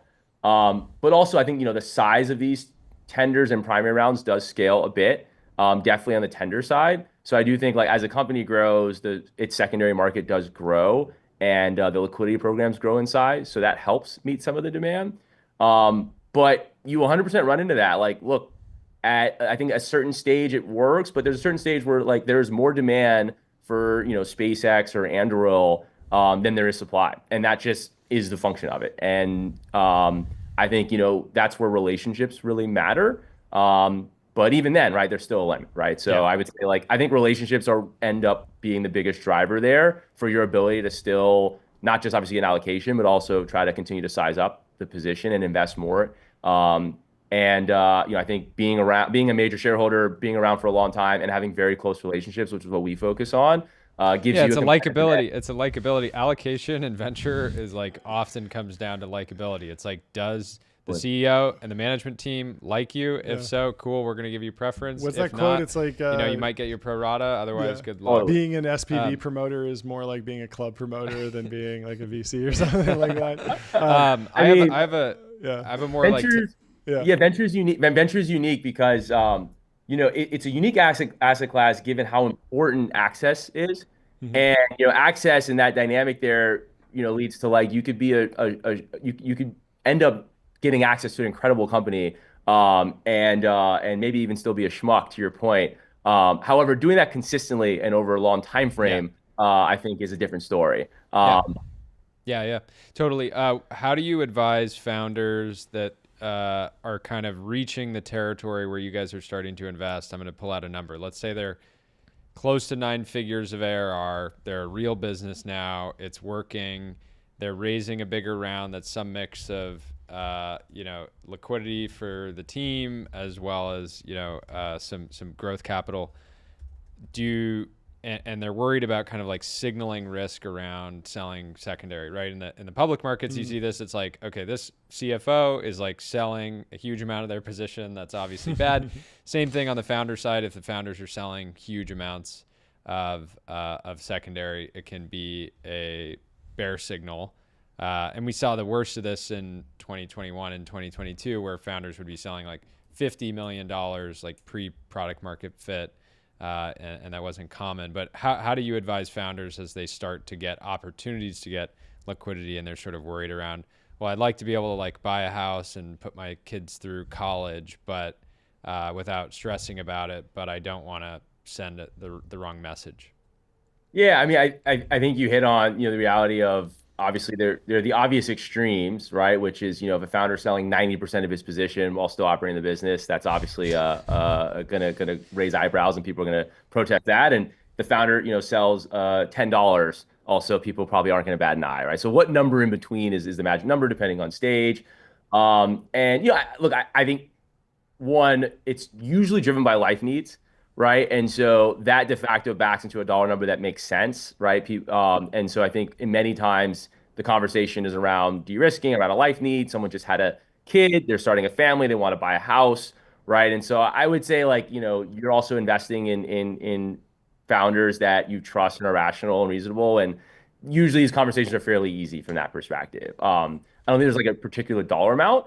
I think one of the things to think about, whether you're a founder or, on the investor side, is, more so like you want to think about the two dynamics around percentage of holdings and then total dollar size, right? And those are interesting, right? Like in some sense, if you sold $5 million, but it's half of your holdings, right? $5 million at a certain stage of business is not a lot, but selling 50% of your position while still operating, may signal something. And it works both ways, right? You may be able to sell $100 million, which is a lot, but it could be, 5% of your position, right? Yeah. Which generally people would not view as a lot. And that's the conversation. So I think it's a bit of like, it depends on the circumstances and the context, but for the most part, founders are pretty rational and reasonable. And you got to remember, most founders are the most bullish in their company, even more so than the investors. So the desire to sell is generally pretty tapered and usually driven by life needs. Makes sense. Well, thanks for stopping by. Great to have you on. Great conversation. Yeah. Can we see the rocket again? Can we see the rocket? Show us the rocket again? One last time. Let's see the rocket. And then we'll get on to the next one. There we go. Oh, that's a beautiful engine. Let's hear it for the rocket, folks. Yeah. If you end up with a spare rocket, we'll throw one on the send set. it over if you got an extra one laying around. I need at least 3 more appearances on the pod. Okay. Deal. I can talk to the rest of my partners, and maybe 137 Ventures will send you a rocket. We'll see. Fantastic. You heard it here first, folks. It's great having you on. Have a great rest of your day. Talk soon. We'll talk to you soon. We're going back to back, folks. We got back to back 7 more guests coming into the temple. I think 6. We got Darshan from Beyond. He just launched the Big Screen 2, the VR headset. We discussed this on Monday, I believe, maybe Friday actually. Yeah. And it's a very cool VR headset. I think we got him in the Temple of Technology. Welcome to the show. How you doing? There he is. Good. Thanks for having me. And congratulations. Can you give us the breakdown? What'd you launch? How did it go? Yep. So we launched last Thursday. This is our 2nd generation product, Big Screen Beyond 2. We launched our 1st gen about 2 years ago. This one addresses a lot of the things that people really wanted out of the next gen one. So for people who probably know this old thing, this is the Apple Vision Pro. Yep. I had one for exactly 2 weeks. Yeah, I've got one on my desk. That's where it's. Well, you're in the industry, so I expected you wouldn't return yours, but it's a beautiful.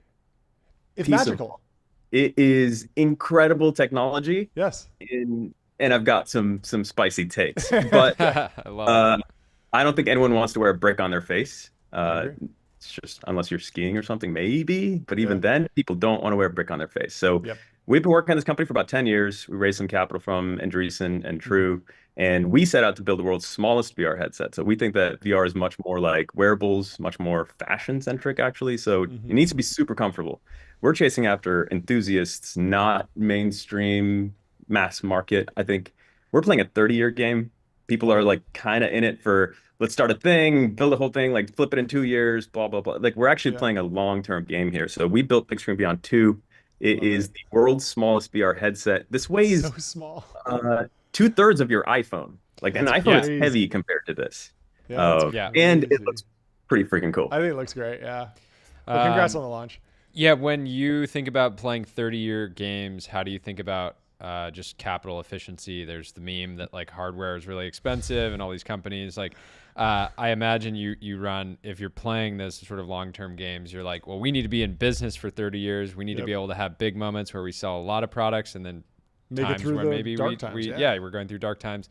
I'm sure you've been through both already, but how do you think about durability of the business, given that you're selling hardware, which will just end up, you're going to have fluctuations in demand? Couple things. I'm pretty sure, I don't know if they would want me to say this publicly, but I'm pretty sure we're the single most capital efficient company in our investors' portfolios. Let's hear it for capital efficiency, folks. Thank you. Hit the gong for that. We love that. It's not typical, but we love love some to capital see it. efficiency on this show. We've raised 17 million from Andreessen and True, and at some point, I think we had like 10 years of runway.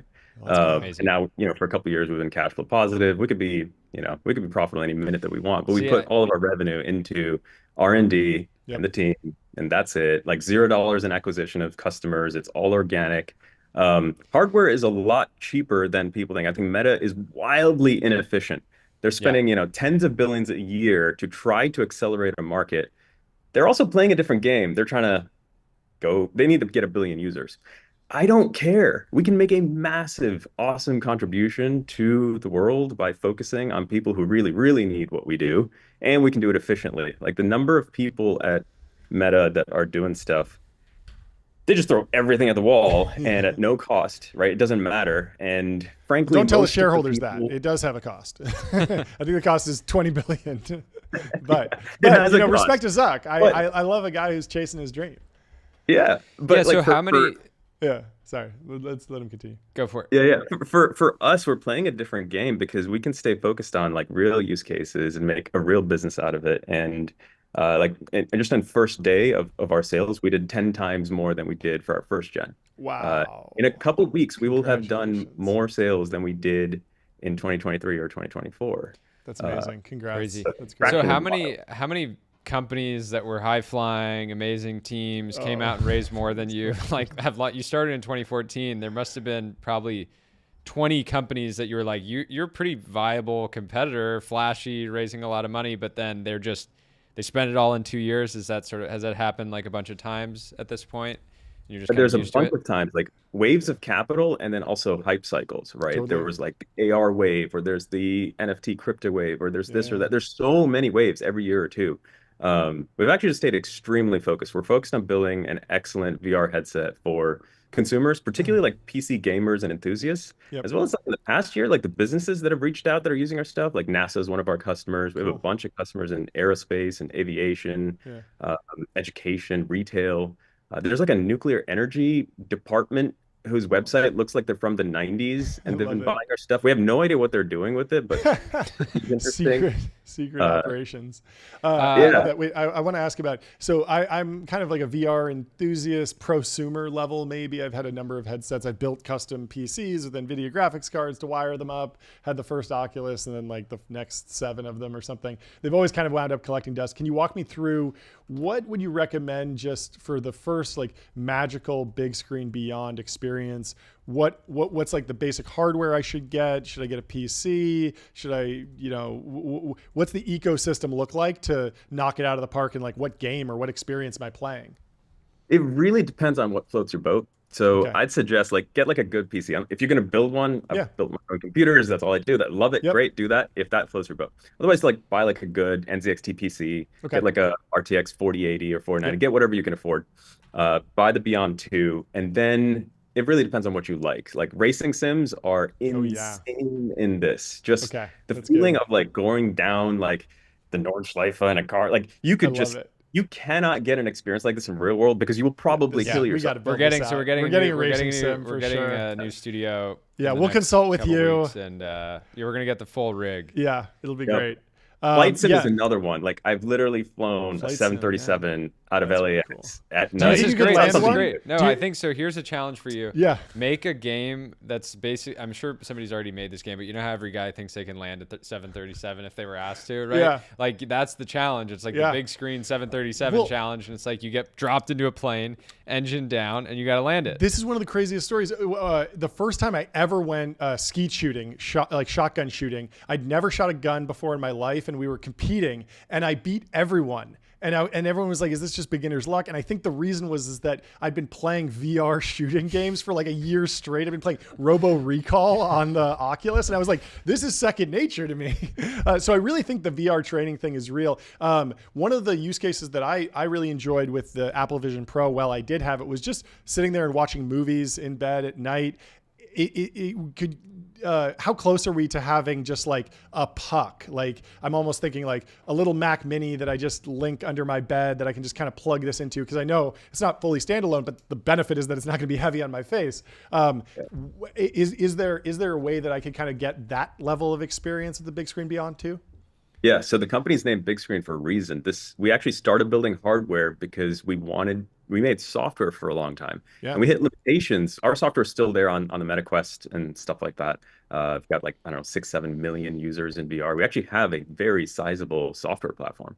But the hardware just was such a big limiting factor for the past 5 years. We couldn't achieve the vision we wanted to under the platform that was given to us. So we had to go build it ourselves. And it turns out other people wanted it too for all these other use cases in gaming or in enterprise use cases as well. So we want to build hardware that you can actually use for movie watching. But the problem is, like, I could go right now, turn on my TV and watch Netflix in 4K HDR on OLED TV in 10 seconds. It's pretty good. VR needs to get to that level. Totally. And I'd say we're halfway there. We're getting closer. And we had to build incredible hardware for it. We're building the software for it. And at some point, our path to going mainstream is basically, Meta's path has been like $300 headset.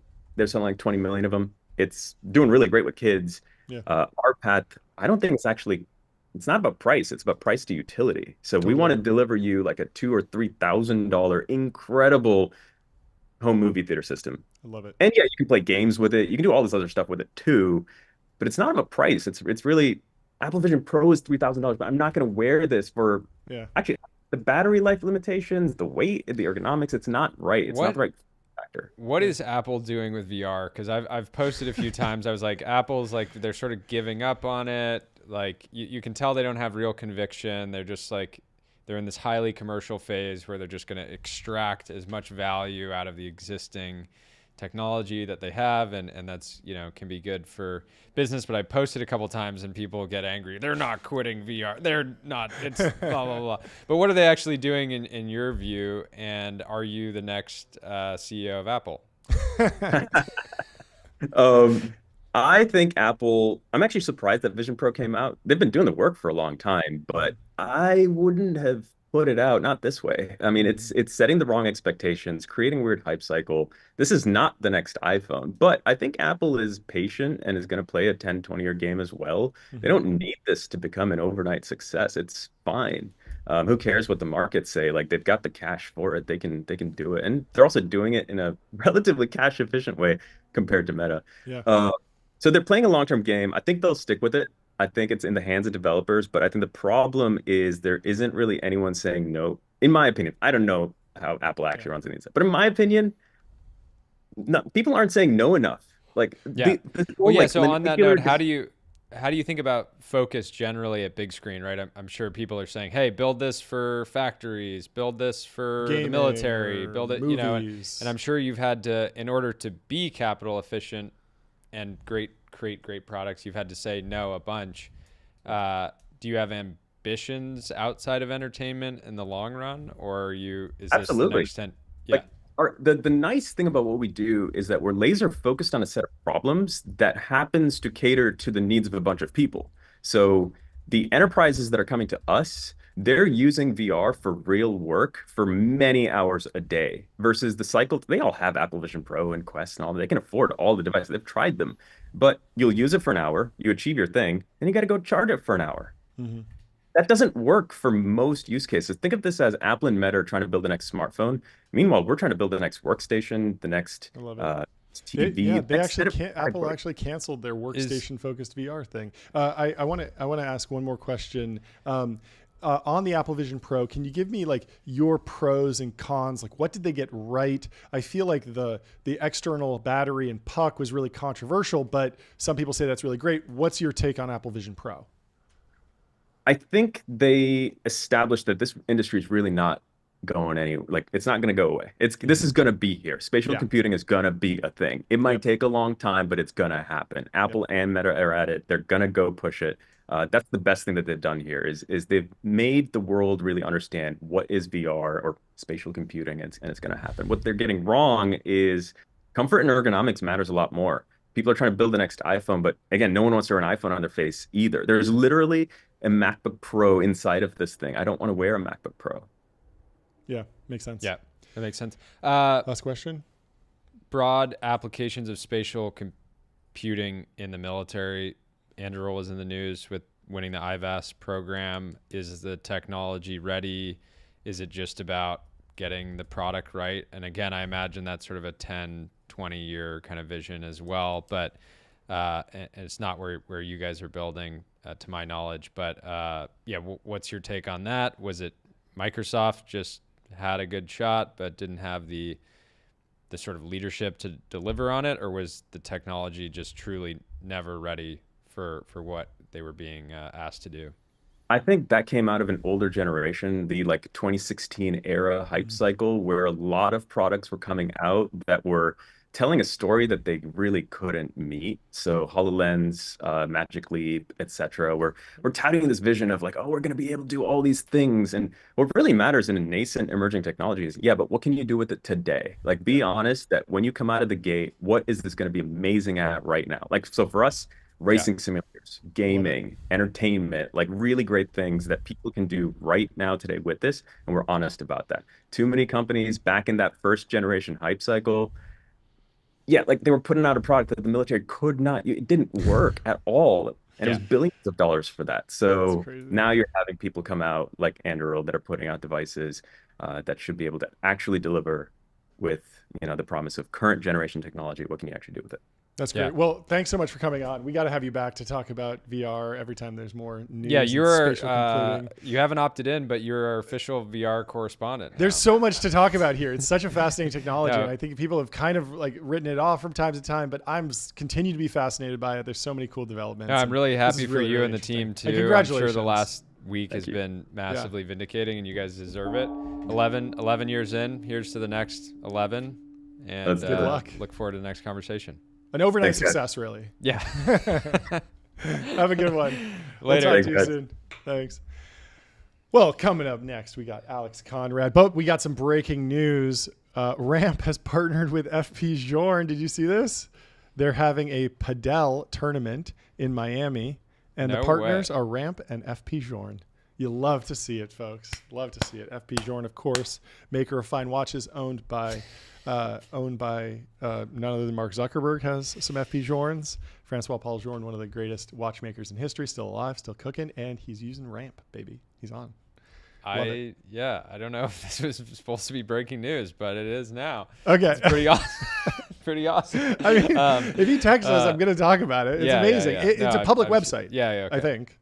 I mean, I think this is a public website. Yeah. I think this is a public website. Extremely tasteful. We will share this. I'm very excited about this. If you like padel, we'll share the link at some point. You can go RSVP. Fantastic. Anyway, we got Alex Konrad coming into the Temple of Technology. Welcome to the show. Congratulations. Big day. Hit the gong for Upstarts. Let us know what you're announcing, what you're doing. Break it down. Yeah, thank you guys. I'm so excited to announce my new startup today called Upstarts Media. Cool. Upstarts Media is a new tech media publication focused on the startup ecosystem. Fantastic. What's the angle? What are you doing differently?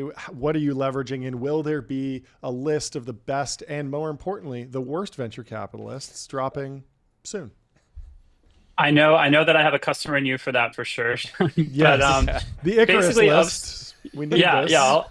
I'll think about that. I Okay. actually did 25 audience calls ahead of time, and I Yes. should have I should have asked that specific question. Should You I should launch have. an anti-Midas list? But yeah.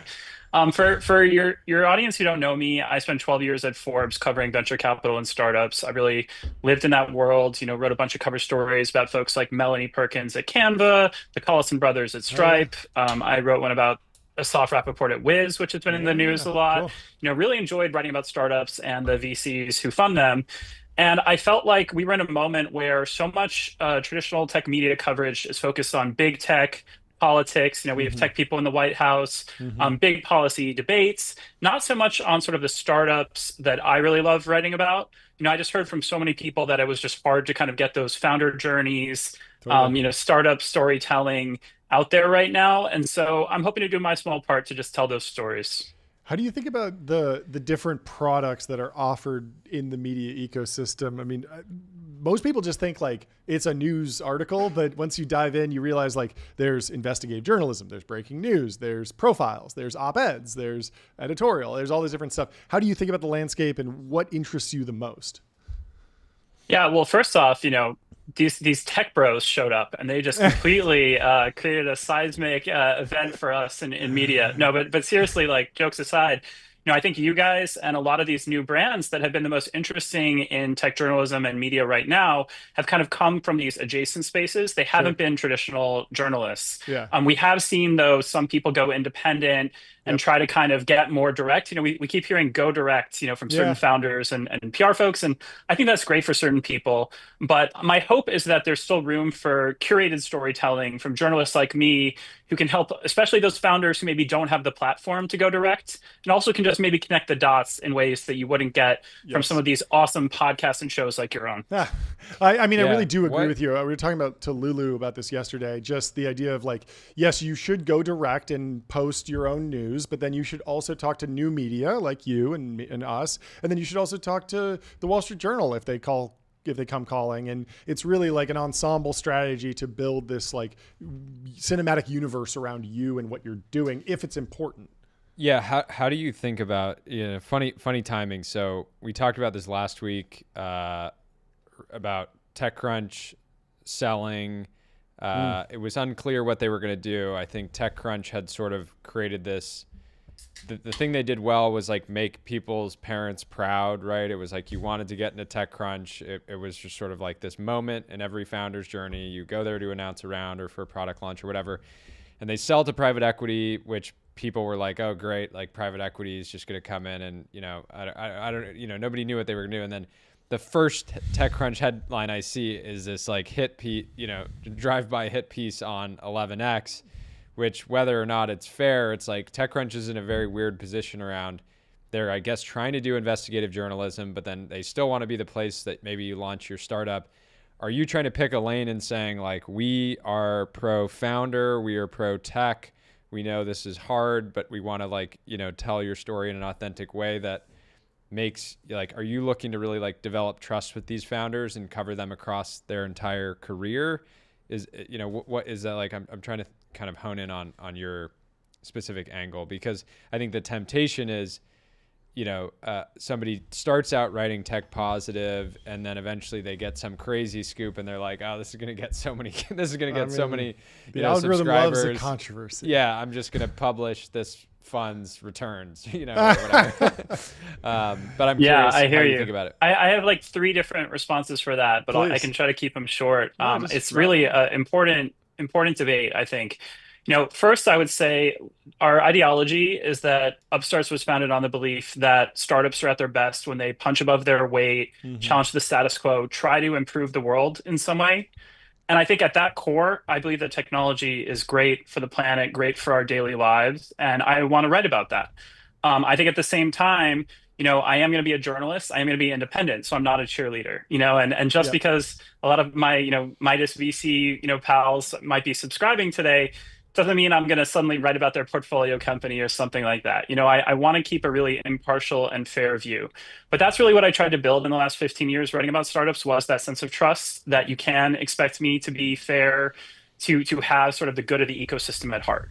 So if I do something that doesn't feel super comfortable, I'd say that's actually a good thing, because you can get that from an amazing VC podcast, or you can get a beautiful marketing video.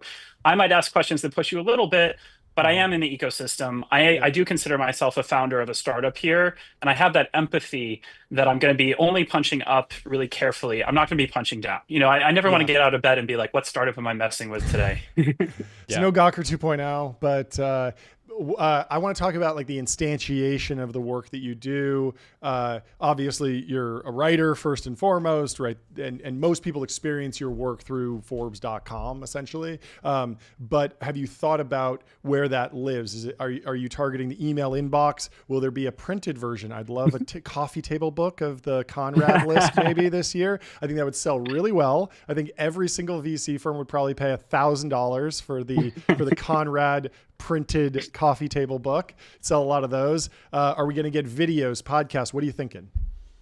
Yeah, so it's a little crazy because I am bootstrapping this business at first to kind of control my outcomes and test the product market fit. Sure. But I kind of want to do everything you said. I mean, maybe not the coffee table book just yet. That could be a year 2 goal. But I'm going to be launching a live video series of monthly interviews, very different from what you guys do, but just a quick, fun interview with the CEO next week. And I'm doing that like my newsletter over Substack, who have been a great partner. Oh, great. So working closely with them and going to be publishing twice a week. I also got to shout out, and this might be controversial on this show, but I am going to be working with partners to make sure that one edition of my newsletter is free each week. Okay. I want to be proving this can be a sustainable business, but also inclusive to folks who maybe are early career students, founders who are cutting their burn, and they want to get high quality news, but they don't want to pay yet. And so I actually signed a launch partner in Brex. Oh, okay. Brex I see where you're going with this. Partner, okay. But always happy to work with others down the road.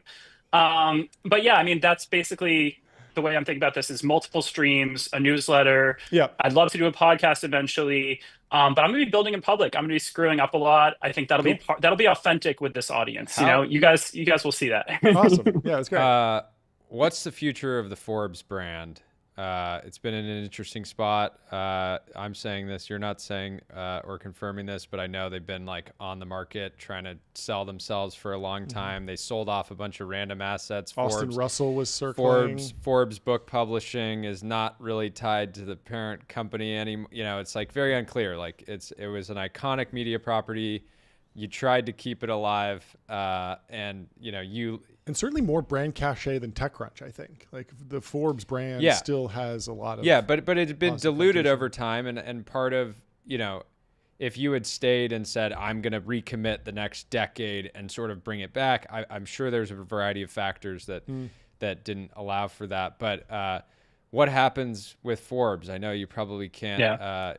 Maybe you can give your most sort of positive perspective on it. Upstarts is acquiring Forbes in 2026. You heard it here first. There we go. Scoop. But to answer Jordy a little more seriously, I started covering startups in 2010. TechCrunch was a giant. VentureBeat was a giant. Forbes, the website was still very siloed. So was Fortune's. Like, media has changed a ton in the past decade plus.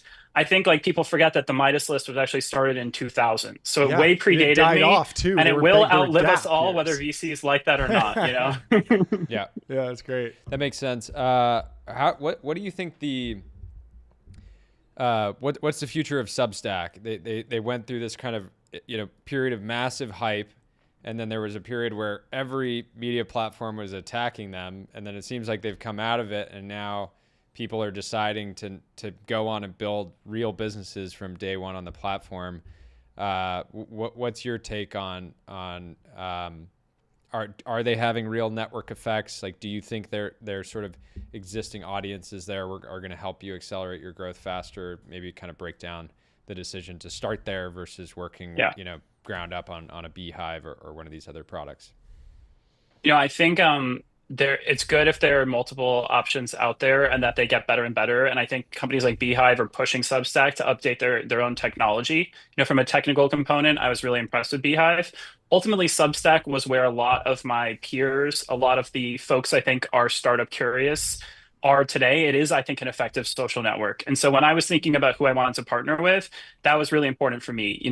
Other journalists, other writers who are in the ecosystem who aren't journalists. I hope that we can collaborate. They can, send their audiences back and forth. And I think, what they're doing in video notes, they're trying to kind of adapt and have new ways to reach audiences. And that's going to be a huge priority for me.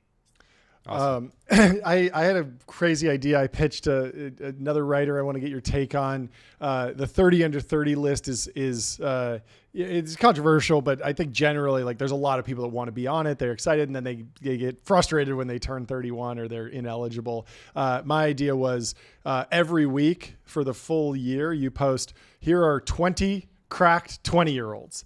And then the next week it's, here are 21 really great 21-year-olds. Here's the 22-year-olds. And you're just chronicling all the great people in tech. It's an opportunity to get on a list every single week. It's massive viral fuel. Do you like the idea, and can we expect it from your media empire in the near future? I promised everyone I would wait at least 2 quarters before I shipped a crazy list. So I got to add that to the product roadmap. But I do want to cover non-CEOs. I think there are a lot of cool people in startups who we don't ever hear from. The operators, right? Yeah. Makes a lot of sense. Well, I mean, thanks for stopping by. Congratulations on the launch. We'll definitely stay tuned. We'll have to have you back when you break a big story or do a wonderful. And it'll be my goal to have you guys on my show someday. Fantastic. So we'll see that too. To do it. We're cool. down, Thanks, but guys. we will also be streaming at the same time. We'll have dual syndication. So, I love it. Well, thanks so much for stopping by. Good luck. Congrats again. Congrats again. Talk soon. We'll talk to you soon. See you guys. Thank you. Bye. Fantastic. Well, coming in next, we have Willem. This is your buddy? Yes. You want to give a little backstory on who this guy is? Yes. I mean, he should be in the waiting room any second. I will make sure. From terrain.com. Good domain. Fantastic domain. Single word. Nice little logo. It says call your shot. Terrain is an early stage investment firm focused on software and technology. Okay, so not giving me a lot to work on there, but we'll hear it from him. He's here to break it down for us. Willem, are you there? What is Terrain? Welcome to the show. Guys. What's going on? How are you? Look at this. Great. Popping in with the art. What do you got behind you? Break it down for us. This is actually a piece that my mother made. Oh, that's nice. So I'll put a plug out for her work. It's Catherine Van Lancker. She's a painter. She's been a painter my whole life. Fantastic. Can you break us down? What is Terrain? What are you working on? And what are you announcing most recently? Yeah, absolutely. And thanks for having me here, guys. It's great to have you on. Great to see you both. So Terrain is an early stage investment firm that I started last year with Eric Stromberg. And we back founders who have specific and ambitious views of the future. Mm-hmm. We like to say these are people who call their shot. Mm-hmm. These are folks like Zach Dell and Justin Lopez at Base Power, Alex Mather at Eternal, Zach Abrams and Sean Yu at Bridge.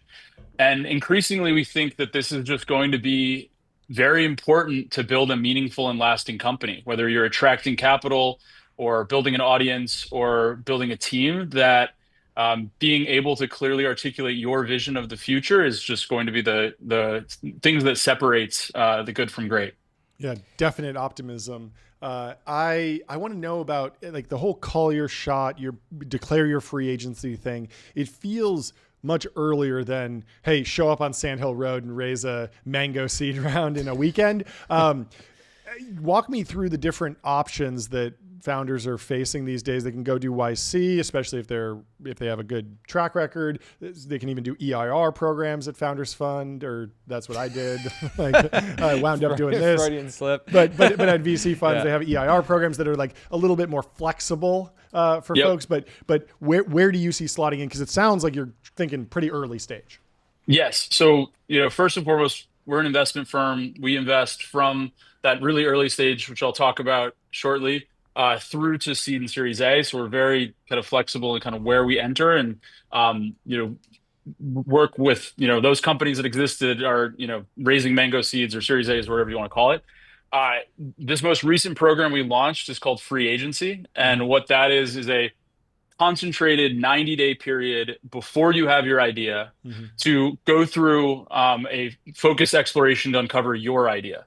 And this stems from the belief that it's kind of a missing thing in the market. It's something that I saw while I was at Thrive Capital, where we were partnering with people who had an edge or an interest area in a certain technology or a background, but we're not yet convicted behind what that is. And the venture industrial complex tries to give you capital and quite frankly, perhaps before you're ready, and make those commitments and those decisions before you're ready. And so with free agency, what we're doing is we're unbundling that from selecting your idea and taking capital. So there's no strings attached. There's no cohorts. There's no demo day. There's no kind of deal that you have to take. It is really this period of open exploration. And our hope is that it results in more thoughtful and deeply convicted ideas from the founders we get to work with. And on the other side of that, if it makes sense to partner with Terrain, fantastic. We will be there and waiting.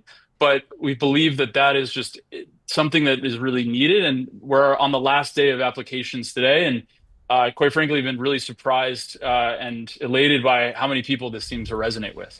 Do you think most people can figure out if an idea is good or bad without spending money? Because the typical accelerators like come in, we're going to give you 200 to 500 grand, maybe a little bit more. And then you're just going to start spending money to like figure out if the sort of high level idea that you had is good.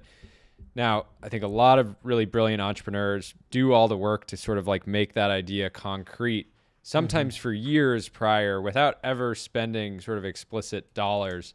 But venture dollars are so available. So as part of this program to basically say like, all you need to do is invest time and energy into exploring your idea. And you actually don't need money, but when the time comes to actually hit go, we'll be there. Other funds in your network will be. So maybe talk about that, because like you at Thrive Capital leading incubations, you guys incubated a lot of companies. I'm sure you also explored potentially thousands of ideas, right? And so maybe talk about kind of your process. And I imagine a lot of free agency is like built out of, and your sort of process internally is like, how do you evaluate ideas? How do you kind of build conviction without having to spend a lot of money? Yeah. So one good feature of today's ecosystem is that we actually have access to a lot of resources that maybe didn't exist, in decades prior. Every person that participates in free agency gets access to over 350 grand in compute resources and service resources, that sort of thing. So there is some capital to deploy, via technology. That is not, dilutive or anything in that regard. The process, and I'll kind of go back to kind of zooming out for a second. Each of these products, EIR, accelerator, incubator, free agency, they're products for founders, right? And so you have to meet the founder kind of with what they need in that moment. Free agency is not going to be for every single type of founder, and it doesn't need to be. If you're a young person and you're looking to get access to network and entree into Silicon Valley, accelerators are phenomenal for you. But what we found with the people that we're engaging with is that they don't want to be put onto that track. They don't want to be kind of put onto that timeline and make those decisions kind of too far up front. Instead, what they want is close partnership to dissect an idea, to dissect a market with the perspective of investors and with the perspective of someone who can be that thought partner through the journey. And, you guys have both started companies, like, that feeling of being close to something, but not quite there. Like, it is not the myth that is often told on stage where, you're struck by lightning one day, or like Almighty comes down and just drops the idea into your head. It is a process of iteration, of staring into the abyss at times. And we just think that there can be some structure placed on that and some shortcuts to, strengthen the business model or strengthen their travel through the idea. It's what we saw time and time again at Thrive. And the reason to not attach capital to it is one, both for that point of commitment and restriction, but the other is I think it makes you make decisions differently. I think that you either, if you have that stipend and you're hanging out in the offices and you're drinking the spa water in the VC office every day, I think you have a different mentality about the burning platform and the company that you need to go and build. And so we think that, actually creating a little bit of a pressure cooker during that time is really, really important. Yeah, I completely agree. YC is. I love spa water too. I mean, yeah, but a lot of great spa water. One of the best benefits of YC is just like the competition of like seeing everyone around you, the pressure, and having a deadline. It's great. I wanted to ask about like archetypes that you're seeing. Like, there's so many different people that I could imagine going into this, from the repeat founder who really wants to make sure that they call their next shot and they take a big swing in it and they're ready to set up with a lot of capital when they're going, versus the early stage employee at a growth stage company that wants to move on to something new, leverage something, but wants to fully transition out of the previous company, versus like the high school, college dropout. Is there a pattern, or are you just widely open to everything? It's been really open. So we've had hundreds of applicants already. Mm-hmm. These have been engineers and designers of companies like OpenAI and Databricks, SpaceX, Ramp, like you name it. We have a Gen Z creator who has millions of followers, more research focused people like, from DeepMind, and then some successful repeat founders, both in our network and kind of entering, from the application. And I think what it illustrates is that there isn't something really like this. And I feel, kind of, you're supposed to keep these things secret for a while, but it really feels like we've hit on something to meet people in this moment at this stage. I think with this first batch, we're going to experiment and try to take on a real diversity of people while keeping it focused. But I imagine over time, we'll start to see a kind of a consistency form. But, more than anything, I think these are people who are not starting something because someone else told them to. They're starting something because they believe that this is almost the last resort, right? It's like, I can't join a great company, or I'm at a great company and I have this thing kind of burning in me to go build a company. Is when you're calling your shot, you have a big sort of vision for the world, is talking to customers overrated? Like the YC approach is like, have a loose idea, iterate quickly, talk to a lot of customers, and that clearly works. But at the same time, we've seen some other like sort of major power law businesses where they clearly just had like a vision for how they imagine the world. And you got to talk to customers along the way because you have to sell to them. Yeah. But it's the Henry Ford thing. Like, if I asked people, they would have said a faster horse. The ultimate, like, I didn't talk to customers guy is Henry Ford. Yeah.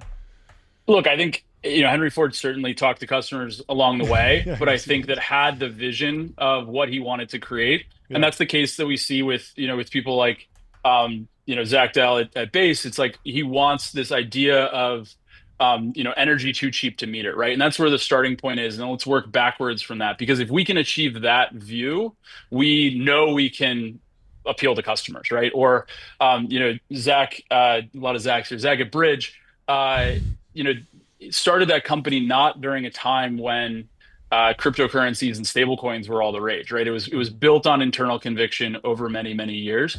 And I think that in the environment today where software has eaten the world, and you should assume that if you're onto something interesting, there are 2 or 3 other competent, well-funded, good people going after it as well. It has to be, from that kind of internal conviction, not from, I pulled 500 people and they told me that, dogs want this type of, X, right? Yeah. There was an era where I think that worked, and I think we're out of that era.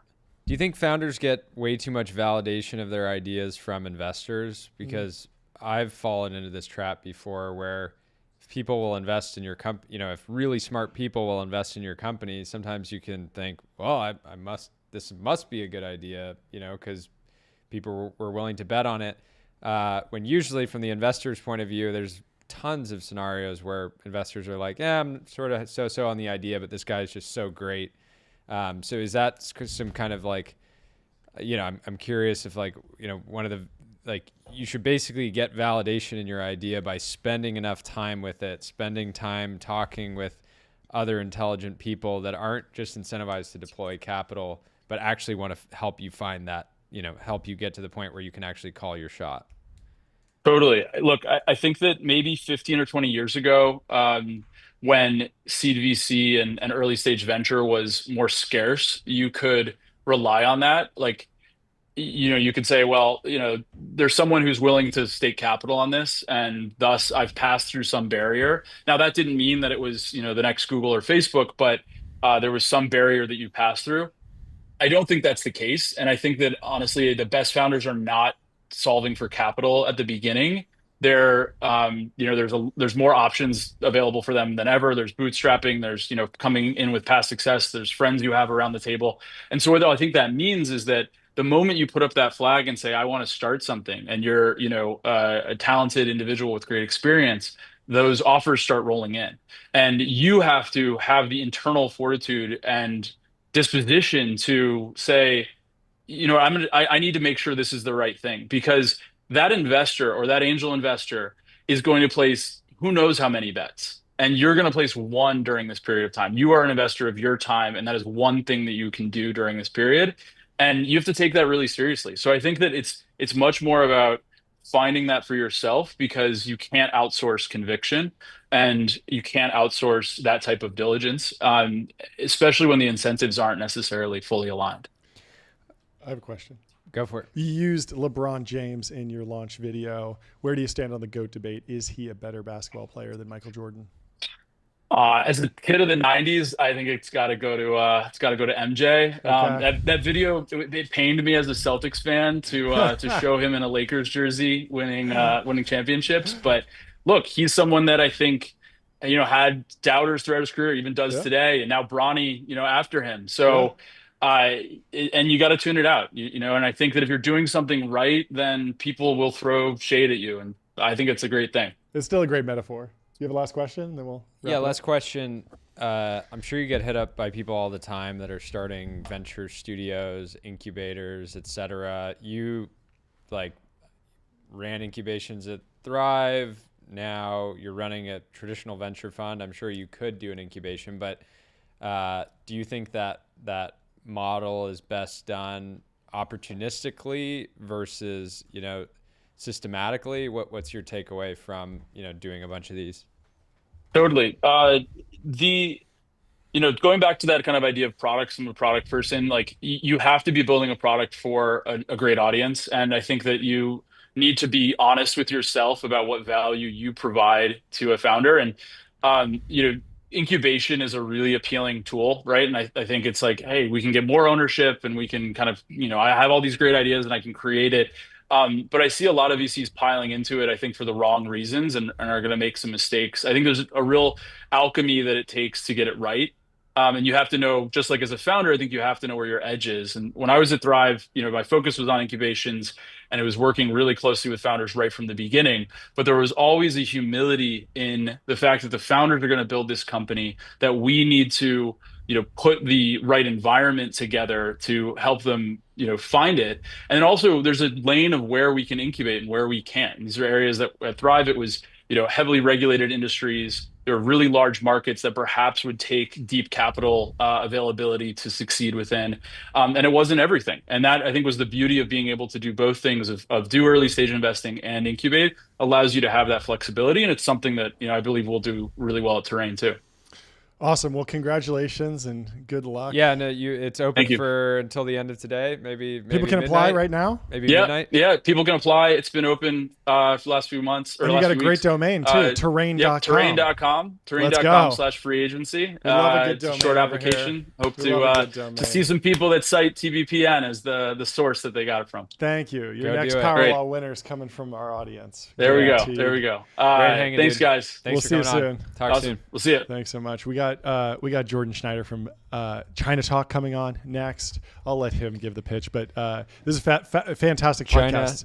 It's one of those podcasts that's completely a portal to another world, where on most shows, it shows up in your RSS feed, you probably haven't heard of the guest, but he's doing not only the great work of putting together the show, but also curating the guests, bringing you information that you would just never find otherwise. And he's been a really fascinating host. So I think he's here. Let's bring him on down. Jordan, how you doing? I'm doing amazing. It is a rare occasion where I get actually dressed up for something. So this is a real treat for me, as my camera totally fucks up. It's okay. And we switch to the shittier one. Oftentimes an audio show, but that looks good too. That's great. There we go. Lovely jacket. Great to have you on the show. Can you give us a little bit of my wedding? It's my only look. Nice. Can you give us a little high level on China Talk, what you're building? Just introduce yourself to the fans. Well, yeah. Hello, everyone out there. I guess I just first want to start off by saying, I grew up listening to sports radio, and to have like a call-in show be revived on a vertical that I now spend way too much time of my life thinking about, I just think is great. So Fantastic. I'm rooting for you guys. I think you're on to something. We appreciate it. What is China Talk? It is a podcast and newsletter about US, China, and technology that I've been running for the past 8 years now. Wow. And John did a really good introduction. I don't know. It's kind of weird. Like, I'm not really trying to like break news or report on news. It is just the best tagline I've given for myself is Dwarkesh for the deep state. I love it. Just like the stuff that politicians and intelligence officials listen to on their drive to and from work, where I guess now we're bringing cell phones into skiffs and texting about targeting information. So maybe my window is gone. You need to get added to the chats. Yeah, they should have added you. It would have been great. I can neither confirm nor deny that I told the missile to be 500 meters to the right and be released right after the goat ended up doing its feeding or whatnot. I mean, speaking of the signal chat thing, what is your take on that, and what has there been a reaction in China or amongst your sources and friends and people you text with? It's just fucking embarrassing. It's amateur hour. This is the D team, and I think this is like the best. Like, everyone knows that these are not all the sharpest tools in the shed. Okay. And I think there are different levels of competency that you see across the cabinet level of this administration. And the problem is like, when you look at the discourse of actually the quotes and the arguments that they were going back and forth to each other, like, honestly, I feel like my high school Model UN team might have been able to do a better job weighing the pros and cons and timing of this sort of stuff. So that's really what, beyond the sort of like obvious like illegality and of like texting about classified information, I was just kind of bummed that, like, you grow up being like, oh man, maybe one day I'll be a national security advisor. And then it's like, oh wait, like I actually did a better job of this when I was 17. I mean, this is what Trey Stevens always says. There's, you expect that there is a Q from the James Bond universe with secret gadgets and an all-knowing eye and a man in the chair and secret agents running around the globe. But in fact, there is no Q. You have to build it yourself. I got a book recommendation for you, please. John. So there's this book called The Wizard War by R.F. Jones, who was 28 years old and a PhD physicist out of Oxford when in 1939 World War II breaks out, and he is like the only scientist in the entire British intelligence community. And basically he was a complete bull in the china shop, telling everyone they were full of shit. And ultimately he got into a meeting with Churchill, and there are some 50-year-old people who are saying X, and he's like, no, it is Y, and here are the 20 reasons why it's Y. And then because he impresses the big dog, he ends up really getting to have a big impact doing all this cool stuff around radar and targeting systems and whatnot. And it goes to show that like, yes, Trey Stevens is right in that at one level there's no there, but it also means that like really excellent people at a certain point in history, when they get the right level of top cover, can like really punch above their weight. And what is concerning, I guess, about watching the past few months of this administration is like that bench of extraordinary, like it's great if you have the extraordinary cabinet secretary, which I don't think there are any, but like one level down and two levels down, like you want at least the cabinet secretary to be able to note the sort of mid-level person who's really great and give them room to run. And I'm worried that's not the timeline we're living in. But anyways, we can talk about tech too. Let's talk about. We never talk about politics on this show ever. No politics. Okay. So let's move on to tech and geopolitics. Let's talk about China. You can talk about whatever you want. Just maybe I'd like to go a little bit back in time and talk about what drew you to be interested in China in the beginning. I studied Mandarin in college. I decided instead of going to, study abroad in Barcelona and just, party or whatever a lot of people do in college, I decided to go to Shanghai, and I was working out of a Chinese startup accelerator that was bringing sort of Western startups in, which is the most flawed which idea. One? China Accelerator in Shanghai. Yeah, sure. Yeah. It's like it's one of the it's like the so most Jordy has a ton of experience with China, and I had a layover in China once. I was there for 12 hours in Guangzhou. So you're talking to experts, talking and to don't dumb it down here. for us.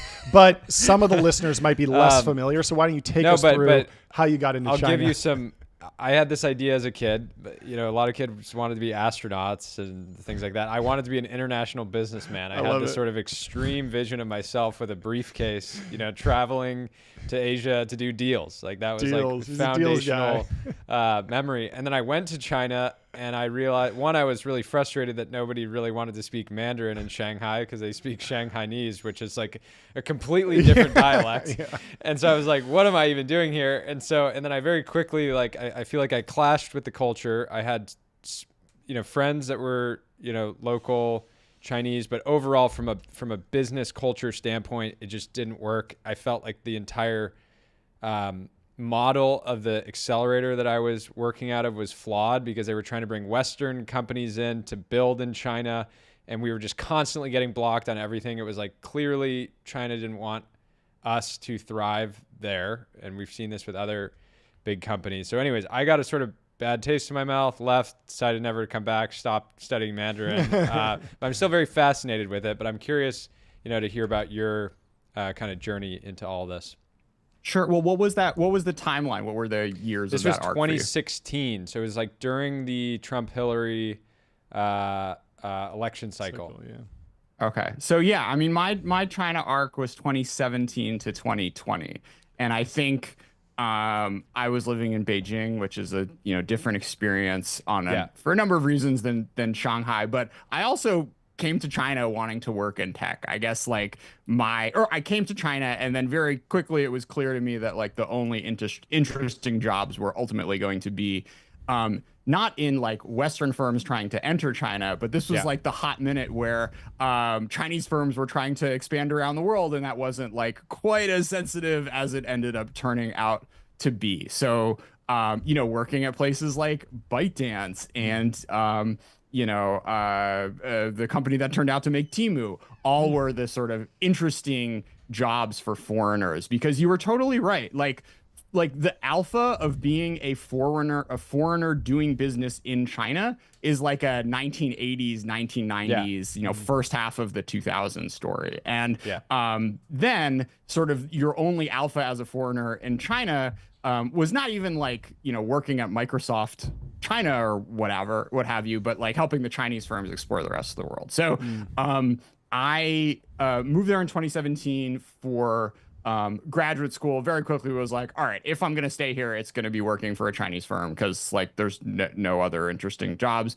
I did that for I guess 9 months. I think I was at Kuaishou, which was actually the first company to do short video, and got completely blown out of the water by ByteDance. But within 2 months of being there, I was like, oh, this is really silly. They're asking me to expand into Turkey, and I don't speak Turkish. And doing my podcast and newsletter when I was at work was more fun. So I kind of rode that until they realized that and fired me. And then COVID happened, and I left. So anyways, I mean, no, good time. Don't regret it. But yeah, the sort of the time where there was any edge in being a Western business trying to expand into China, I think closed before your or ours time.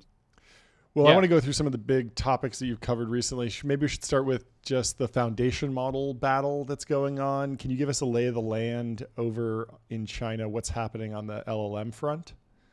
All right, I got a take for you that I'm parroting from Alvin Wong, who gave it to me today at breakfast. America created DeepSeek. Oh, whoa! So there is this window in around 2017 or 2018 where the calculus of the top students in China about where they want to go to undergrad and where they want to do, masters and PhDs changes.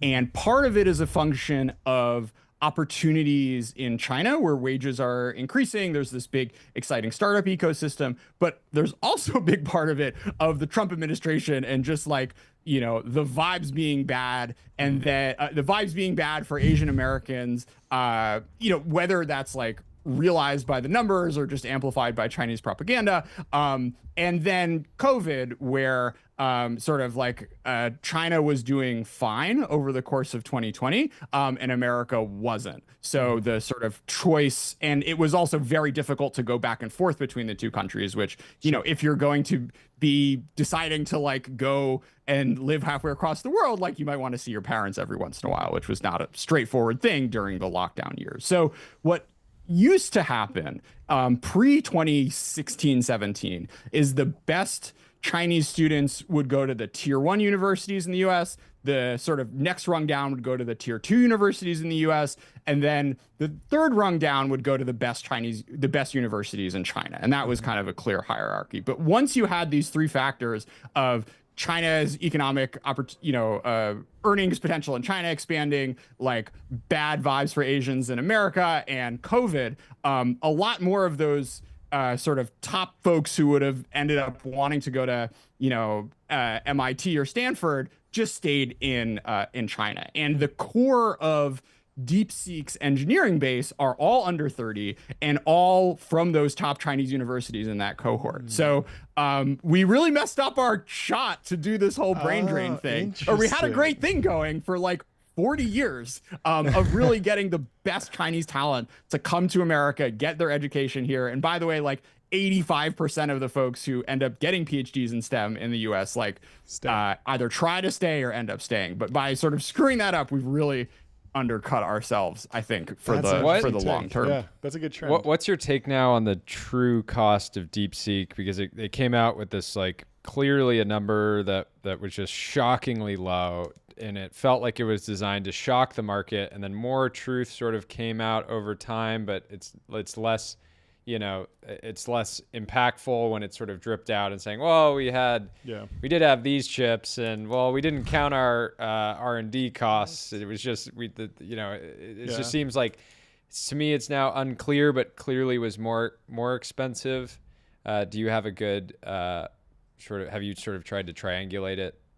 Yeah, I mean, look, it's not dirt cheap, but they also don't have as many chips as Anthropic or OpenAI or Google. So, there's some sort of triangulation that you can do. I point you guys to Nathan Lambert, who kind of did the back of the envelope math. He came up to like $300 million a year, annual run rate for DeepSeek, something like that, right? I mean, it's a very successful quantitative hedge fund. They have money to burn, but they are also not Google, right? Yeah. But I do think this sort of interesting angle or story from this is that there is an aspect of not necessarily like constraints breeding creativity. Well, there's a part of that, but also the sort of constraints lead you down different technological trees. And which is not to say that like the US or Western labs can't like explore the more the things where you're not necessarily pushing capabilities, but pushing efficiency, which I'm sure they are as they kind of reach the limits of like, oh man, like I guess we're gonna have to do $100 billion run to make our model better. But I think DeepSeek kind of came to that earlier, the sort of need to really push on kind of the efficiency frontier as opposed to the capability frontier, because they ran out of chips before the likes of OpenAI and Anthropic.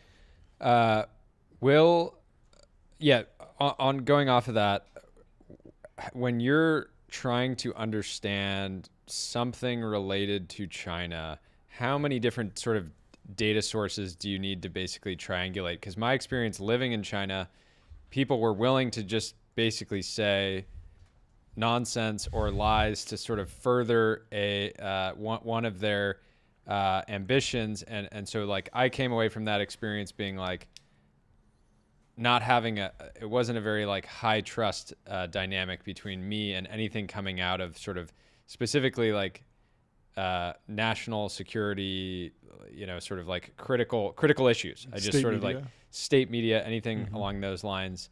What's the algorithm for finding the truth? What's your truth algorithm? What's the algorithm for finding truth in Silicon Valley? I mean, I was about to say, besides watch this show, right? Yeah, there's a ton of hype in Western. No, and obviously every company comes out and saying we're replacing $5 trillion of labor with our AI agents, and we're doing this and we're doing that. But I do think it's. Yeah, I think it's interesting, and there are sort of different heuristics you can apply to different to different fields, right? So for instance, Jeffrey Goldberg, the equivalent of the Chinese Jeffrey Goldberg, if they were added to the war planning group WeChat group, would not have published that, right? Yeah. So like sure. I think the closer you get to kind of like national security adjacent questions, the more, you're dealing with an authoritarian state who has complete control of media. And like, there's a whole kind of ecosystem of people who try to like read through the lines of state media and, PLA journals to try to understand what this stuff means. I think for the sort of more commercial tech focused stuff, these are mostly private sector firms trying to play games and raise their next round, right? Yeah. I think the one difference is that there is more money that flows directly from firms to journalists in China. So the sort of discount factor that you have to apply to Chinese technology coverage, specifically positive technology coverage, or even negative technology coverage, because sometimes that's like seeded by the enemy company or whatever, tends to be higher. So it's fine, and you get to know the journalists, and you get to know which outlets are more or less credible. But that I think is the main difference here. Can you talk a little bit about humanoid robots? I keep seeing these incredible videos of Unitree robots. There's a lot of skepticism around the American robotics companies being maybe behind or maybe teleoperating a lot. Like, what's your take right now on humanoid robotics? Yeah, specifically, does the U.S. need to pay more attention to Unitree running this sort of DGI playbook with humanoids?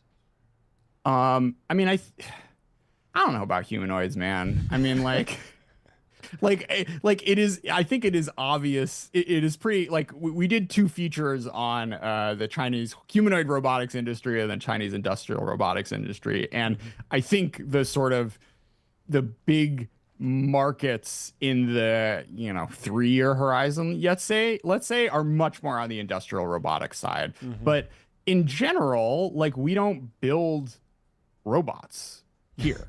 And so from a I think any sort of like large scale manufacturing thing, whether it's Unitree or another, or industrial robots or cars or what have you, like China has a really remarkable advantage in scale and manufacturing scale. And the US, like, it's not just the cost of labor, it's the experience, it's the network, and it's the kind of like 25 years of learning that all these firms have been doing to get to the place where they can, manufacture a drone 15 times cheaper than the US can. So, I think it's real. I don't really know how to solve it. I mean, you're friends with all the Gundo bros. Like, ask them for the for what they need to build 1 billion of these. But I'm a tough challenge. What's your take on the news out of Ant talking about how they've had some training model breakthroughs through like leveraging what they're saying is entirely Chinese chips? Do you have a good read on that situation yet? Is it important, or is it just another headline? I don't really buy it yet. I think there's a really interesting wrinkle in the sort of Chinese domestic chip manufacturing arc. So just to back up for all the viewers out there, America in October of 2020, or the Biden administration in October of 2022, had this big export control push where they were just like, we're going to do everything on our power to, we're going to start trying to restrict the China's ability to import semiconductor manufacturing equipment so that they would not be able to make frontier AI chips to train the next generation of models. And kind of ever since, Huawei, the China's leading chip designer, and SMIC, the kind of analog to TSMC, have been trying to push back against that, fight through loopholes and make the sort of level of chips and the quantity of sort of the quantity and quality of chips that NVIDIA is able to do at TSMC. So it is a big open question whether or not they'll get there. I think the jury is very much still out. I would be kind of wary of headlines because the sort of most important, there are two important facts to understand looking at this over the next 3 years. First, Huawei was able to manufacture an enormous amount of chips at TSMC by basically creating a shell company. TSMC, deciding to look the other way about some Chinese firm manufacturing all these AI chips, and then the U.S. government catching them and be like, "What the fuck? You can't do this anymore." So they have an enormous amount of supply.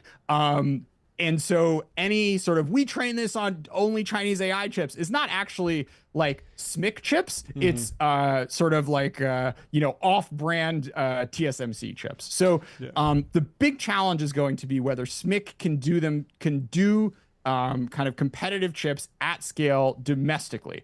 And the challenge there is they are not allowed and have not yet been able to replace EUV tools, which is what ASML makes. And you can't really sneak it in. It's incredibly difficult to sort of re-engineer. And that's really the final frontier for the Chinese domestication. And despite a handful of headlines, I think that over the past week, I think that is much more smoke and fire. So, I mean, they do have a competitor to ASML in SME, correct? And then they also need to rebuild SK Hynix at some point, I imagine, for the memory and the flash, right?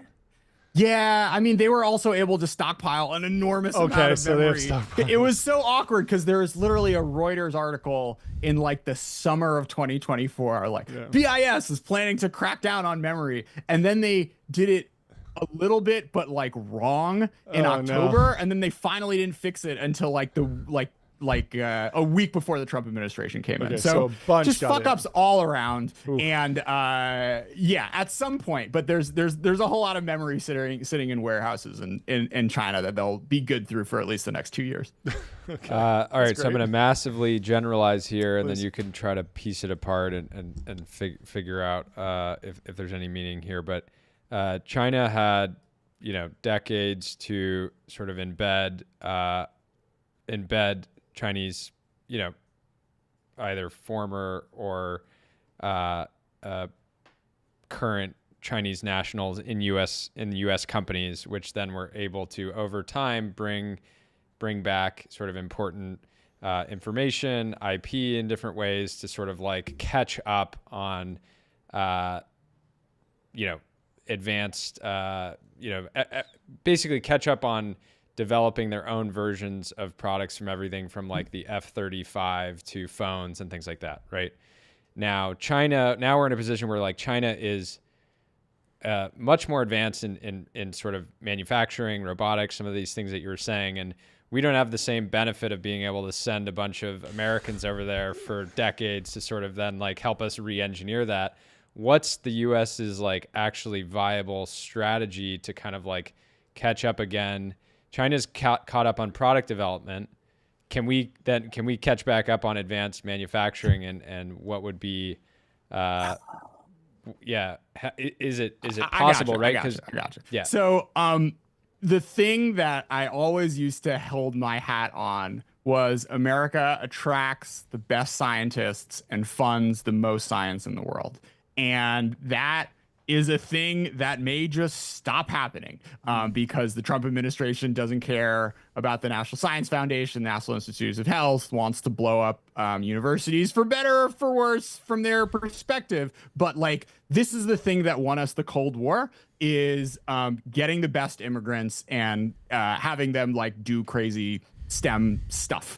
And so, I am worried about this because that was kind of my ace in the hole is like, yes, there will be this sort of like technology flow or sort of like human talent flow back and forth between the US and China. I think it's kind of like inhuman almost to cut that off. But the sort of hope and expectation is that like America's just a better place to live and folks will want to stay here, and more like America will gain more from that exchange in the long run, just what I was talking about in the sort of DeepSeek context. And when you look at a lot of the founders of these AI firms, a lot of sort of the top research engineers, like an enormous amount, I would say over 75% of them were not born in the US. So that is like our real superpower here, is this being a country that is attractive to and like to a certain extent welcomes the world's best talent, and kind of giving that away,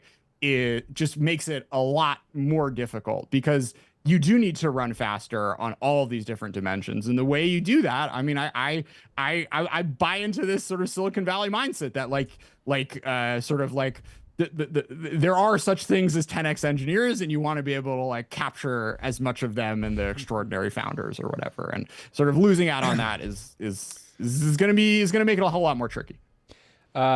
Last question. Peter Zeihan, very popular in tech. He likes to talk about how China's population is in free fall, and the Chinese state as we know it is unsustainable. Peter Zeihan's one of those guys. The criticism is that when you hear him talk about something you know nothing about, you're like, this guy knows everything. He's like completely brilliant. And then when you hear him talk about something you actually know about, you're like, what is this guy talking about? I'm sure when you listen to Zeihan talk about China, you have some thoughts, but talk about, he basically is writing them off. He's saying, yes, they're a force, but he's sort of like writing them off long-term in many ways due to the demographic issues. Do you have any comments on that? What's that Mad Men line? I don't think about you at all. Cool. I mean, like, I think in general, sort of there are nuances to everything I've said here, which I've, kind of tuned up for our new generation of sports call and radio. I think there are demographic challenges. China is not 10,000 feet tall. There are definitely things that it has been really overperforming on, and some of the trend lines, some of the trend lines I think are very worrisome to Washington. Other trend lines are very worrisome if you're running China. And kind of understanding the nuances of that, and also baking in like different potential futures of like things that America could screw up, things that China could screw up, things that America could screw up, not relation indirectly to China, but relation to the way it deals with the rest of the world, are all, I guess I got to make the plug now, the sorts of things that we explore on China Talk, our podcast. We love plugs here. Thanks for coming on. Anyways, for more on that, that's, I guarantee you, more thoughtful and engaging than Peter Zeihan. Please search China Talk, one word, and your favorite podcast. ChinaTalk.media is the website. Go subscribe, add it to your podcast player. Well, the Substack. You are now our official Eastern correspondent. We'd love to have you back on. I have like 25 more questions. Energy. We could go through chips more. There's so much we could do. We'd love to have you back. Thanks so much for coming on. This is fantastic. Talk soon, guys. Thanks for coming on. Cheers. Bye. And we got some breaking news coming up. A big fundraising round. Over $20 million pouring into friend of the show, Pavel, Asparouhov's new startup. He should be joining in just a minute. We're excited to have him on the show to break it down for us. As soon as I saw the news break on X, I texted Delian 3 red alert emojis saying, get in this thing. Massive. I think Delian's hopping in as well. No way. That's great. Hey! The big brother coming big bro moment. To pump the little bros bags. And tell him to clean his camera. Yeah, clean up the camera. Got a good view. You got both Asparouhovs. This is the first time we're ever making an appearance on anything together. So, Fantastic. Not the last. Welcome to the show, guys. Break it down. What's happening? What's the company? How much you raise? What are you doing with the money? So the company, basically the root of it is healthcare providers in the United States spend a ton of time just dealing with the paperwork from insurance companies. And it really both distracts from patient care, so clinicians are just able to serve less patients, And when something goes wrong clerically, it can actually lead to like a delay in patient care. So depending on like some of our customers are autism therapists, and it's like that delay in care for some of those kids can really lead to adverse outcomes. So what we built is basically AI that merges, basically like moves data from point A to point B. Because fundamentally, it's just as much as maybe other curly hair technologists like to say, it's not as much of a systemic issue as it is a technological issue. And we're just really like insurers set up reasonable processes and have an appropriate check and balance in this workflow, where you as an employer don't want to be paying like unreasonable premiums. You as a patient don't want to be getting care that's not medically necessary. But the problem is like there's a competitive space between all these insurers. There's like 10 different insurers that an individual clinician might work with. So there's 10 different processes they have to manage. So it's really about plugging these two parties, making them just like work together better. We sort of raised $27 million across our seed and Series A, 5 million seed, 22 million Series A. And where we're taking that capital is we really just want to double down on our core product set. It's basically like expanding into more specialties. And really, we want to go a layer deeper into the extent that we help clinical staff. Today, we really just help with like the clerical parts of things. But as we sort of sit between these two parties, we really start to understand insurer guidelines. Like we understand why Optum might reject something, and we just make sure that the insurers are able to get clean, streamlined data that has passed all the basic validation. So that's where we're bringing the capital and hiring engineers, sales, operations, just really trying to scale the machine and expand on our core product set. So Bain Capital did the deal. Did the deal get done at Fogo de Chao? You got to let me know. The deal, Delian. Oh, that was a Delian question. Go ahead. No, that's for you. Because I saw you posting about it like 2 years ago. Fogo de Chao. No, it was part of the close more so than anything else. That's what put you over the finish line. That's great. Yeah, right at the finish line. No deal. We were fortunate enough where this deal didn't hit the market. We were fortunate enough to be able to close it from our New York office. So Fantastic. Fantastic.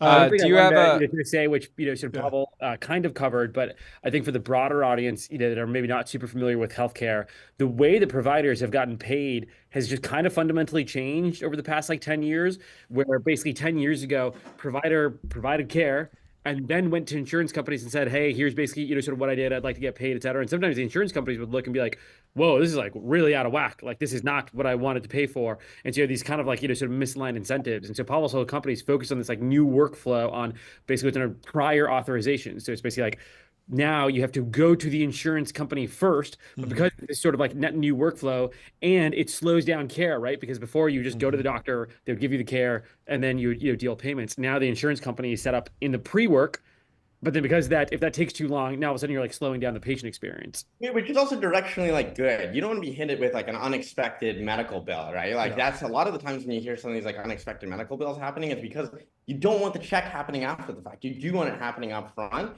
But like with our technology, you're able to do that upfront check without necessarily delaying the patient getting care. Yeah, if it takes like 30 days and this person needs like some cancer treatment, right? Like you want to be able to like, get this stuff like approved quickly. And so there have been like with the rollout of this new process, there's definitely been some patient backlash being like, what the hell? Like the doctor gave me my care plan. I would like to proceed. And I'm like waiting on my insurer to approve my ability to even go get, care in the first place, before the bill. And so it being fast is like super critical. The other thing that I wanted to mention is, so Pavel co-founded with these two guys, Sagar, who was previously at TrueWork, but then the CEO is this guy, Jeff Morelli. That was actually my high school buddy that, has known Pavel since he was, sort of 14 years old. The sort of first time they met, I think was like up on the ski slopes in, sort of Utah, where I peer pressured Pavel to smoking some weed for the first time when he was way too young to be smoking weed. But allegedly. Officially, according to regulators, Pavel has never smoked marijuana.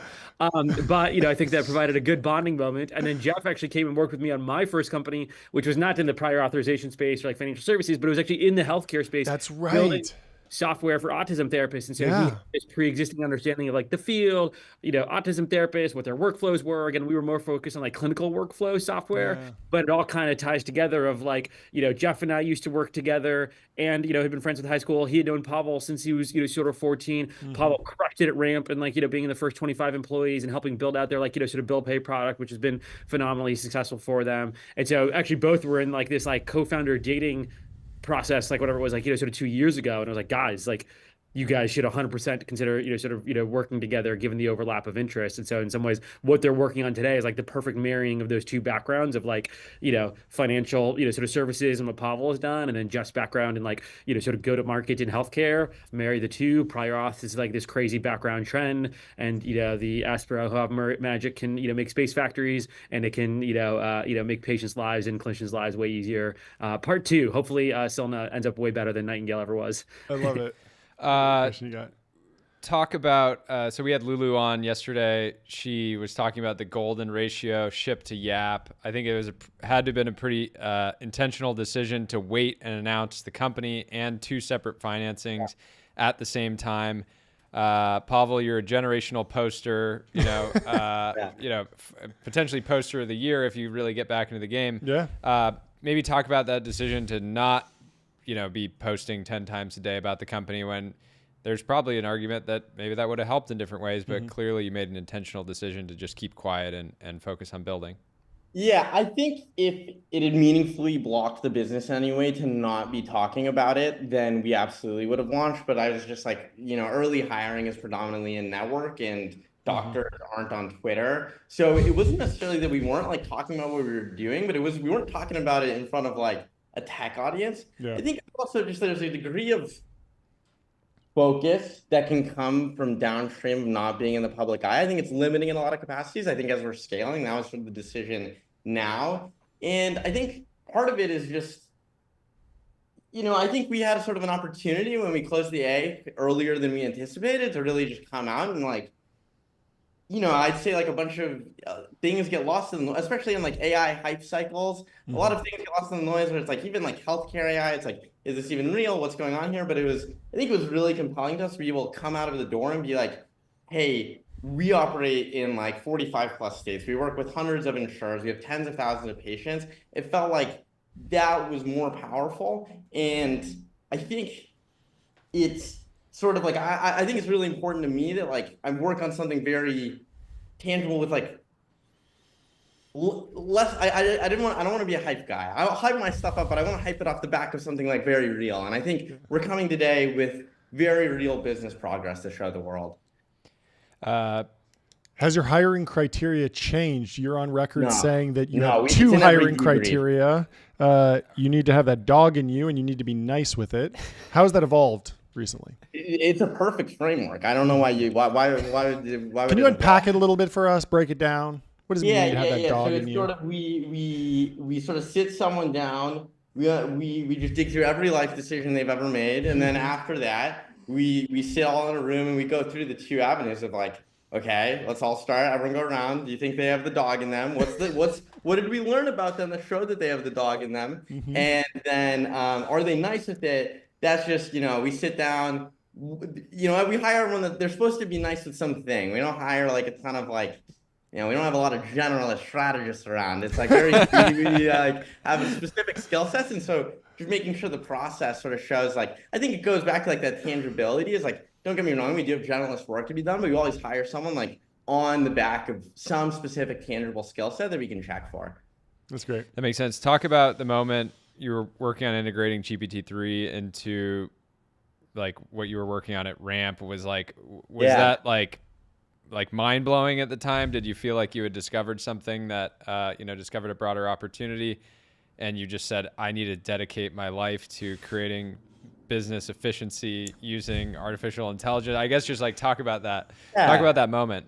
I think it was a few things. I think like it was Jeff, my co-founder, his just like family is on, like his mom's a nurse, his uncle's the CEO of a hospital system. So just had this like really native understanding of what the problem space was. I think at the time, so we were basically deploying LLMs in the context of like pulling out vendor contract data. And I think what I found in my time, Ramp is like top tier company, best of the best. I think when I was sort of looking at my domain and like just the area of fintech, if you go talk to like a finance person about their like technology stack, they're pretty happy with it. And so part of what it was, I wanted to be able to operate in a space where the technology we were delivering was truly like revolutionary in nature, something like 10x better, not 10% better. So I think healthcare was this like awesome moment where it was like, hey, healthcare data is fundamentally textual in nature. Like, you can't tell me what's wrong with your knee with a bunch of like codes. You need to just like verbally explain to me what's wrong with your knee. And so the sort of combination of all these things is like actually LLMs are basically able to unlock that 10x experience. And there's the funny thing that happened is that like the last big technological wave, like web apps, which is sort of like web apps and like SaaS tools and APIs, which was what a lot of the successful startups of like the late 2010s were. It didn't hit healthcare in the same way because frankly, like a web app isn't like for a physical therapist, a web app isn't like 10x better than like a filing cabinet because you're already in person. There's already these physical like notes, and what you're finding with LLMs is you're able to really drive like both technological waves in. So you're able to do like we're delivering a ton of value with the same sort of technical skills that I learned and developed at Ramp. On top of just like this AI blend is really able, like you can see some of the quotes on the SilnaHealth.com of like we've just become like immediately this artery and like game changer for a lot of our customers, which for me is just like really engaging, gets me excited to get up and work on the problem every day. One of the frameworks for looking at these startup ideas is find an industry that's highly fragmented and low NPS. Can you talk about the previous structure of the industry prior to you launching? Yeah, well, what I'll say is that's a great structure if you're an analytical guy, not a vibes guy. So we just like kind of like the problem. People would talk to us for a long time about it. So that's how we landed on it. Okay. But yeah, totally. It is like a real fragmented market where frankly, there was not meaningful solutions on the market that could solve this in a holistic way. There were little tools here and there that you basically had to, the fragmentation maybe is a little different in that the tools were all fragmented and you would still have to basically employ someone to go through and use those tools and run the workflows. Where we operate is we're just like an end-to-end solution. You plug us in, there's no tangential tools. We're just able to get it. So like patient comes in, you give us their insurance card. We tell you exactly what clinical documentation we need and tell you like, hey, yep, patient cleared for care, get them scheduled without having anyone on their end necessarily there to manage the process. So I think that's how we think about a lot of the consolidation that we're able to do. Do you have any advice for founders out there that are seeing your announcement today, all the money you've raised and want to copy you? Go to Fogo de Chao. Yeah, more time Pavel. Fogo de Chao, post more on Twitter. Yep. Generic advice is that like, or not generic advice. My advice, if I had to give the world, is I think Keith has said it, but I'll sort of reiterate as someone that's lived it, is like work at a great company before starting your own. I think that has been like massively helpful from like basically like inception. We had like seed funding. It allowed us just to take a longer time horizon how we're thinking about it. It just really shifts the model. When you're talking to candidates, I'm able to point like, hey, here's the track record. And I think that's something I reflect on a lot. Is like that Keith advice, go work at Ramp was a great company, had an opportunity to work there. And I think it's just made the first like year and a half of entrepreneurship a lot easier than it would have been otherwise. That's well, great. Hopefully you provide that for the younger versions of you out there. Yeah, we got some young guys. We got new Pavels. Fantastic. Last question for you.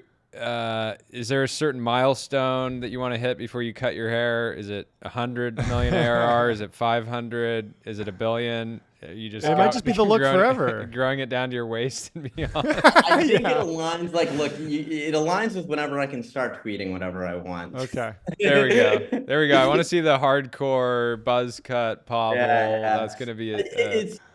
It's primarily like you want someone pretty quickly when they see me to be like, that guy works with computers. yeah. Everything's computer now. It's great. It's great having you on. Yeah. You're our new healthcare expert. Fantastic. We'll have you back soon. Thank you for having me. Congratulations. No, it's been. I remember. I came over to Will's office. It was just you sitting there by yourself. You told me roughly what you were working on. It's fantastic to see all the progress, and thank you guys. As Joe Rogan would say, it's an honor to cover your fundraising announcement. Yeah, exactly. Thanks for having me on, guys. Really appreciate it. Cheers. Bye. See you, Delian. Later. Couldn't get in a word in edgewise, but it's so funny to be like, little bro, I'm coming on your fundraising announcent. I'm going live. I love it. That's the nature of the call-in show. He's just in the text message group. Can I hop in just to hype up Pavel? There we go. No, I mean, I can't.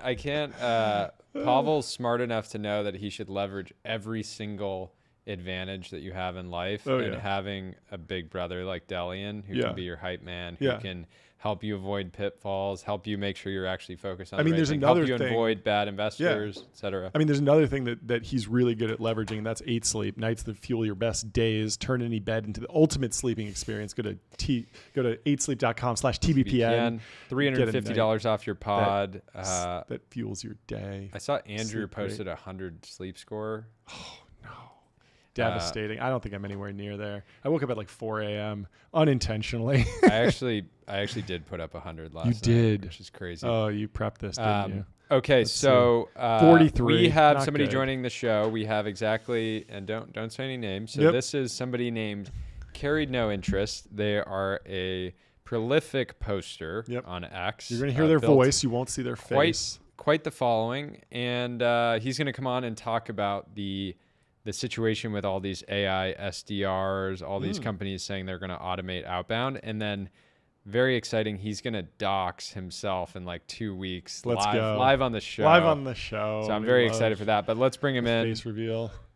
Let's bring him in. He's coming down. Well, in the meantime, we can talk about Wander. Find your happy place. Find your happy place. Book a Wander with inspiring views, hotel-grade amenities, dreamy beds, top-tier cleaning, and 24/7 concierge service. It's a vacation home, but better, folks. Go to wander.com. Use code TBPN. However good you think it is, could be better. It's better. Could be better. We've taken you on a whirlwind tour of the world today. We've taken you to China. We've taken you to the East Coast. We got Carried. No better place live to do than on Wander. Welcome to the show, Carried. Great picture. I've arrived.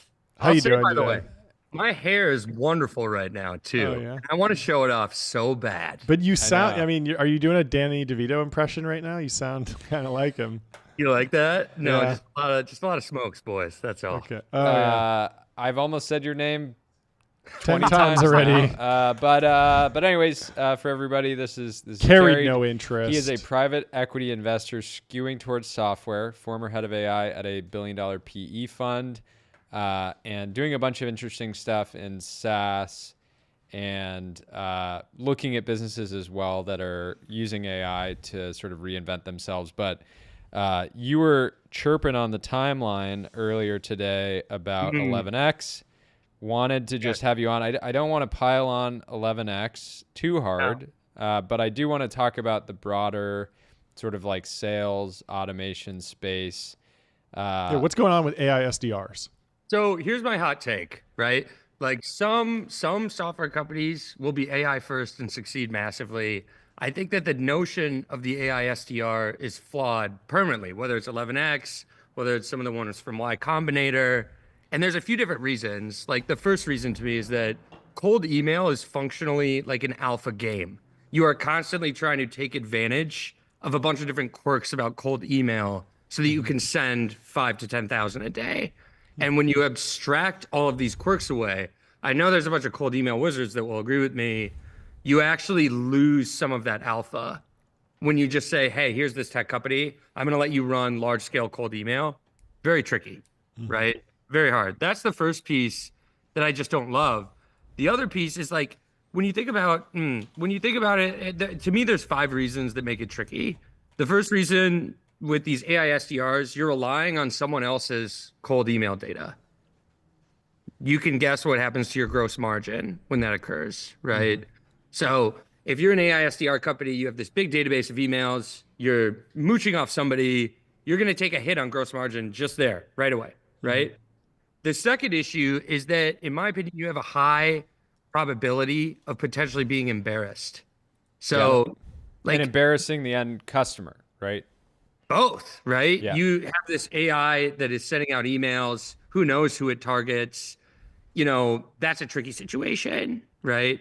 When you think about the AI utility relative to the magnitude of mistake, Coogan's Law, I have to find a way to coin this. I really do. Let's do it. When you think about that ratio, let's think about Cursor really quickly, right? You get all of this instant efficiency from Cursor. You get more code written. If you know anything about developer environments, if you push bad code, it should get caught in testing. The magnitude of the mistake relative to the efficiency gain of the AI is very low. You get all this output. The mistake is caught before it goes to prod. Win-win for everybody, right? On the AI SDR front, No such thing, right? We're doing it live. Yeah, we talked about this. It's a good point. Like there's an opportunity for a high degree of embarrassment. Yep. And I think that is actually leading to a lot of churn. Yep. So I've seen like behind the scenes on a few of these businesses, the churn does not resemble like top enterprise software companies. It simply doesn't. Well, yeah, and one of the issues is you wouldn't want to use an AI SDR on a very important account because let's say you're trying to close an account that could be worth $2 million a year. Well, is it worth any potential embarrassment to just spam them with a bunch of emails where it's like, hey, I saw you live in New York. Have you checked out Central Park? You should see a Broadway show, right? Like, it's like, it's just not worth it. It's like, hey, this could be, hugely accretive. Or at least keep a human in the loop. Yeah. And I don't think it's an 11x problem, by the way, right? I think it's a entire notion of the idea problem. Here's another tricky part. Let's talk about, and us three have talked about this privately, but like, you only grow to $100 million in ARR the way Cursor did by being self-serve, right? And some of these AI-first companies are incredibly self-serve, meaning your CAC is extremely low, your onboarding time is very low, you can grow really quickly. That's a double-edged sword for a bunch of different reasons, right? But now let's think about the AI SDR. Not only do you have this high potential for a mistake, the onboarding is a whole thing. You need like a full customer success team. You need constant check-ins. The amount of OpEx you're dedicating to maintaining an existing customer with a bad churn rate, that is not the profile of an excellent software business. Does that make sense? Yeah. I mean, overall, I feel like the risk to what AI is doing to these high growth startups is that we're seeing conversion rates go up, ARRs skyrocket, but churn rate also goes up. And that's the real underlying question here, because we have so few months of churn data on this new generation of companies that look very different and have different switching costs and different installation costs. And there's a new hot model every 2 weeks. And so people are bouncing around a lot. And so there's like 3 buckets to me as like a very boring software investor. You have your very high self-serve, very sticky, low ACV, and a low CAC. That is Cursor. If I remember correctly, I don't know if they spent a dime on marketing, right? Their ACV a couple weeks ago, they said they'd never spent a dime on marketing, but at some point that will change, I'm sure. But yeah. And so think about that. You're high self-serve. You have no customer success. You're very sticky. Your contract sizes aren't big, but it doesn't matter because your CAC is low. That's 100 million of ARR in 2 years, right? Now let's think about a business like Salesforce, non-self-serve, extremely high ACV, and very sticky. Also a good software business. Now let's think about an AI SDR software company. No self-serve, many touch points, worse gross margin because you have LLM calls and you're depending on somebody else's email and contact database. High CAC because, again, you don't have this amazing self-serve option. And as we all know now, bad churn. That's not... What is in your view the future of enterprise sales broadly? Is it just back to basics, golf courses, car clubs? You're just broing down, and you meet you just become boys with the buyer. Le Mans, the best deals in software will be done at Le Mans and F1 and all these different places. I think there's no substitute for that, Jordy. For a $1 million contract, there's no substitute. What I do want to highlight is on the notion of the AI SDR. The idea of LLMs automatically market mapping and targeting your personas, but not sending the emails is obviously high utility, right? Like that is a good thing. So I think that the future of like really high ticket software sales is probably LLM assisted market mapping and like persona identification, right? And then the golf course, right? I love it. The only problem is that first step, that's not a venture backable company, gentlemen. That's just a really good feature of ZoomInfo or Apollo or any new market entrant, right? What do you think about the Cursor model for SDRs? And so it's something, I remember there was a company called Streak that was a CRM that plugged into Gmail, and it was very self-serve. And the idea was you're a small company, maybe you've just been tasked with sales, you don't even have budget from your boss, you just want to speed things up, you plug into Streak in your Gmail account, and all of a sudden you can do some mail merge and some automation. Cursor for SDRs might look like some email generation functionality, but it's very much that Centaur model where the human's working alongside the AI. Could that be the next 100 million ARR company in the next few months? Well, yeah, and to be clear that the sort of like AI sales copilot probably has 50 companies running I'm sure, at it. Sure. But I'm curious. No, I think we're actually the first ones to ever think of that. Yes. Let's incorporate right now. I like to think about this. Coogan's Law, this also needs to be coined. I don't know what to call it yet. For an AI product, how many times per day does it call an LLM and derive utility? So let's think about Cursor. You're constantly coding, maybe 3 hours of deep coding work a day. You're hitting an LLM API constantly, or at least once per 10 minutes, let's just say. Great. AI first software, sticky. Let's go back to what you said. With the notion of an AI SDR, self-serve, to me, the utility is how many times are you really hitting an LLM per hour, right? I don't know, right? And so to me, I think that there is going to be a self-serve AI SDR feature that is nice. Happenstance from Y Combinator did catch my eye. I don't know if you guys saw that. No. Great tweet about it. It caught my eye. Doesn't seem like $100 million ARR business to me yet, right? We'll see. Because, good luck to them. I think Happenstance is very cool. I don't see it being $100 million of ARR this year or next year, right? Well, the gauntlet's been thrown. Happenstance, you got to do it. You got to hit 100 million and come on the show to prove carried no interest wrong. Prove me wrong. Last question. Our mutual friend Jeremy Gaffon likes to talk about the sort of iron law of the business universe, which is like if you grow revenue just shockingly quickly, eventually, you might fall back to earth, or you could potentially lose it just as quickly. So what's your take on, generally on some of these various, the cursors, the windsurfs, et cetera? Do you think that revenue, do you think they can get to a point where they sort of have a durable moat, or are they going to just be forever relegated to extreme competition? I get a lot of I have a lot of VCs who I talk to in my network that ask me that all the time, right? Here's the real question, and I think let's just cut straight to it. If Cursor hits 300 or $400 million of revenue, could they IPO, and would the share price be supported, right? Let's cut all the way through it, right? And I think that the answer is it could go the way of Slack, right? It's a double-edged sword. And I think Jeremy's right, whom I love. Shout out to Jeremy. I think he's completely right. It's a double-edged sword. There's no way around it, right? Yeah. That as soon as you gain that person as a customer, you could just as easily lose them. I think that there could be a Slack Teams situation that plays out with Cursor, right? That classic Slack is amazing. Slack is the trailblazer, and all of a sudden everybody realizes Teams is just fine, right? Yeah. And Microsoft just decides, it's time to come for them. I think the same issue could happen with Cursor on a variety of dimensions. I can't say with any confidence that Cursor is going to IPO. I do think it could get acquired for a gangbusters deal, insane, right? I don't think it's an IPO worthy company, given the churn rate and the potential for Microsoft or any of the big kind of tech distribution companies to go at them. I think that it's a double-edged sword. I could eat all those words. They could IPO next year. What do I know? Right? We'll see. We got to get on with Taipei. It's been fantastic having you. Close out the show with us. Let the audience know to go give us 5 stars on iTunes and Spotify, or not iTunes, Apple Podcasts. Apple Podcasts.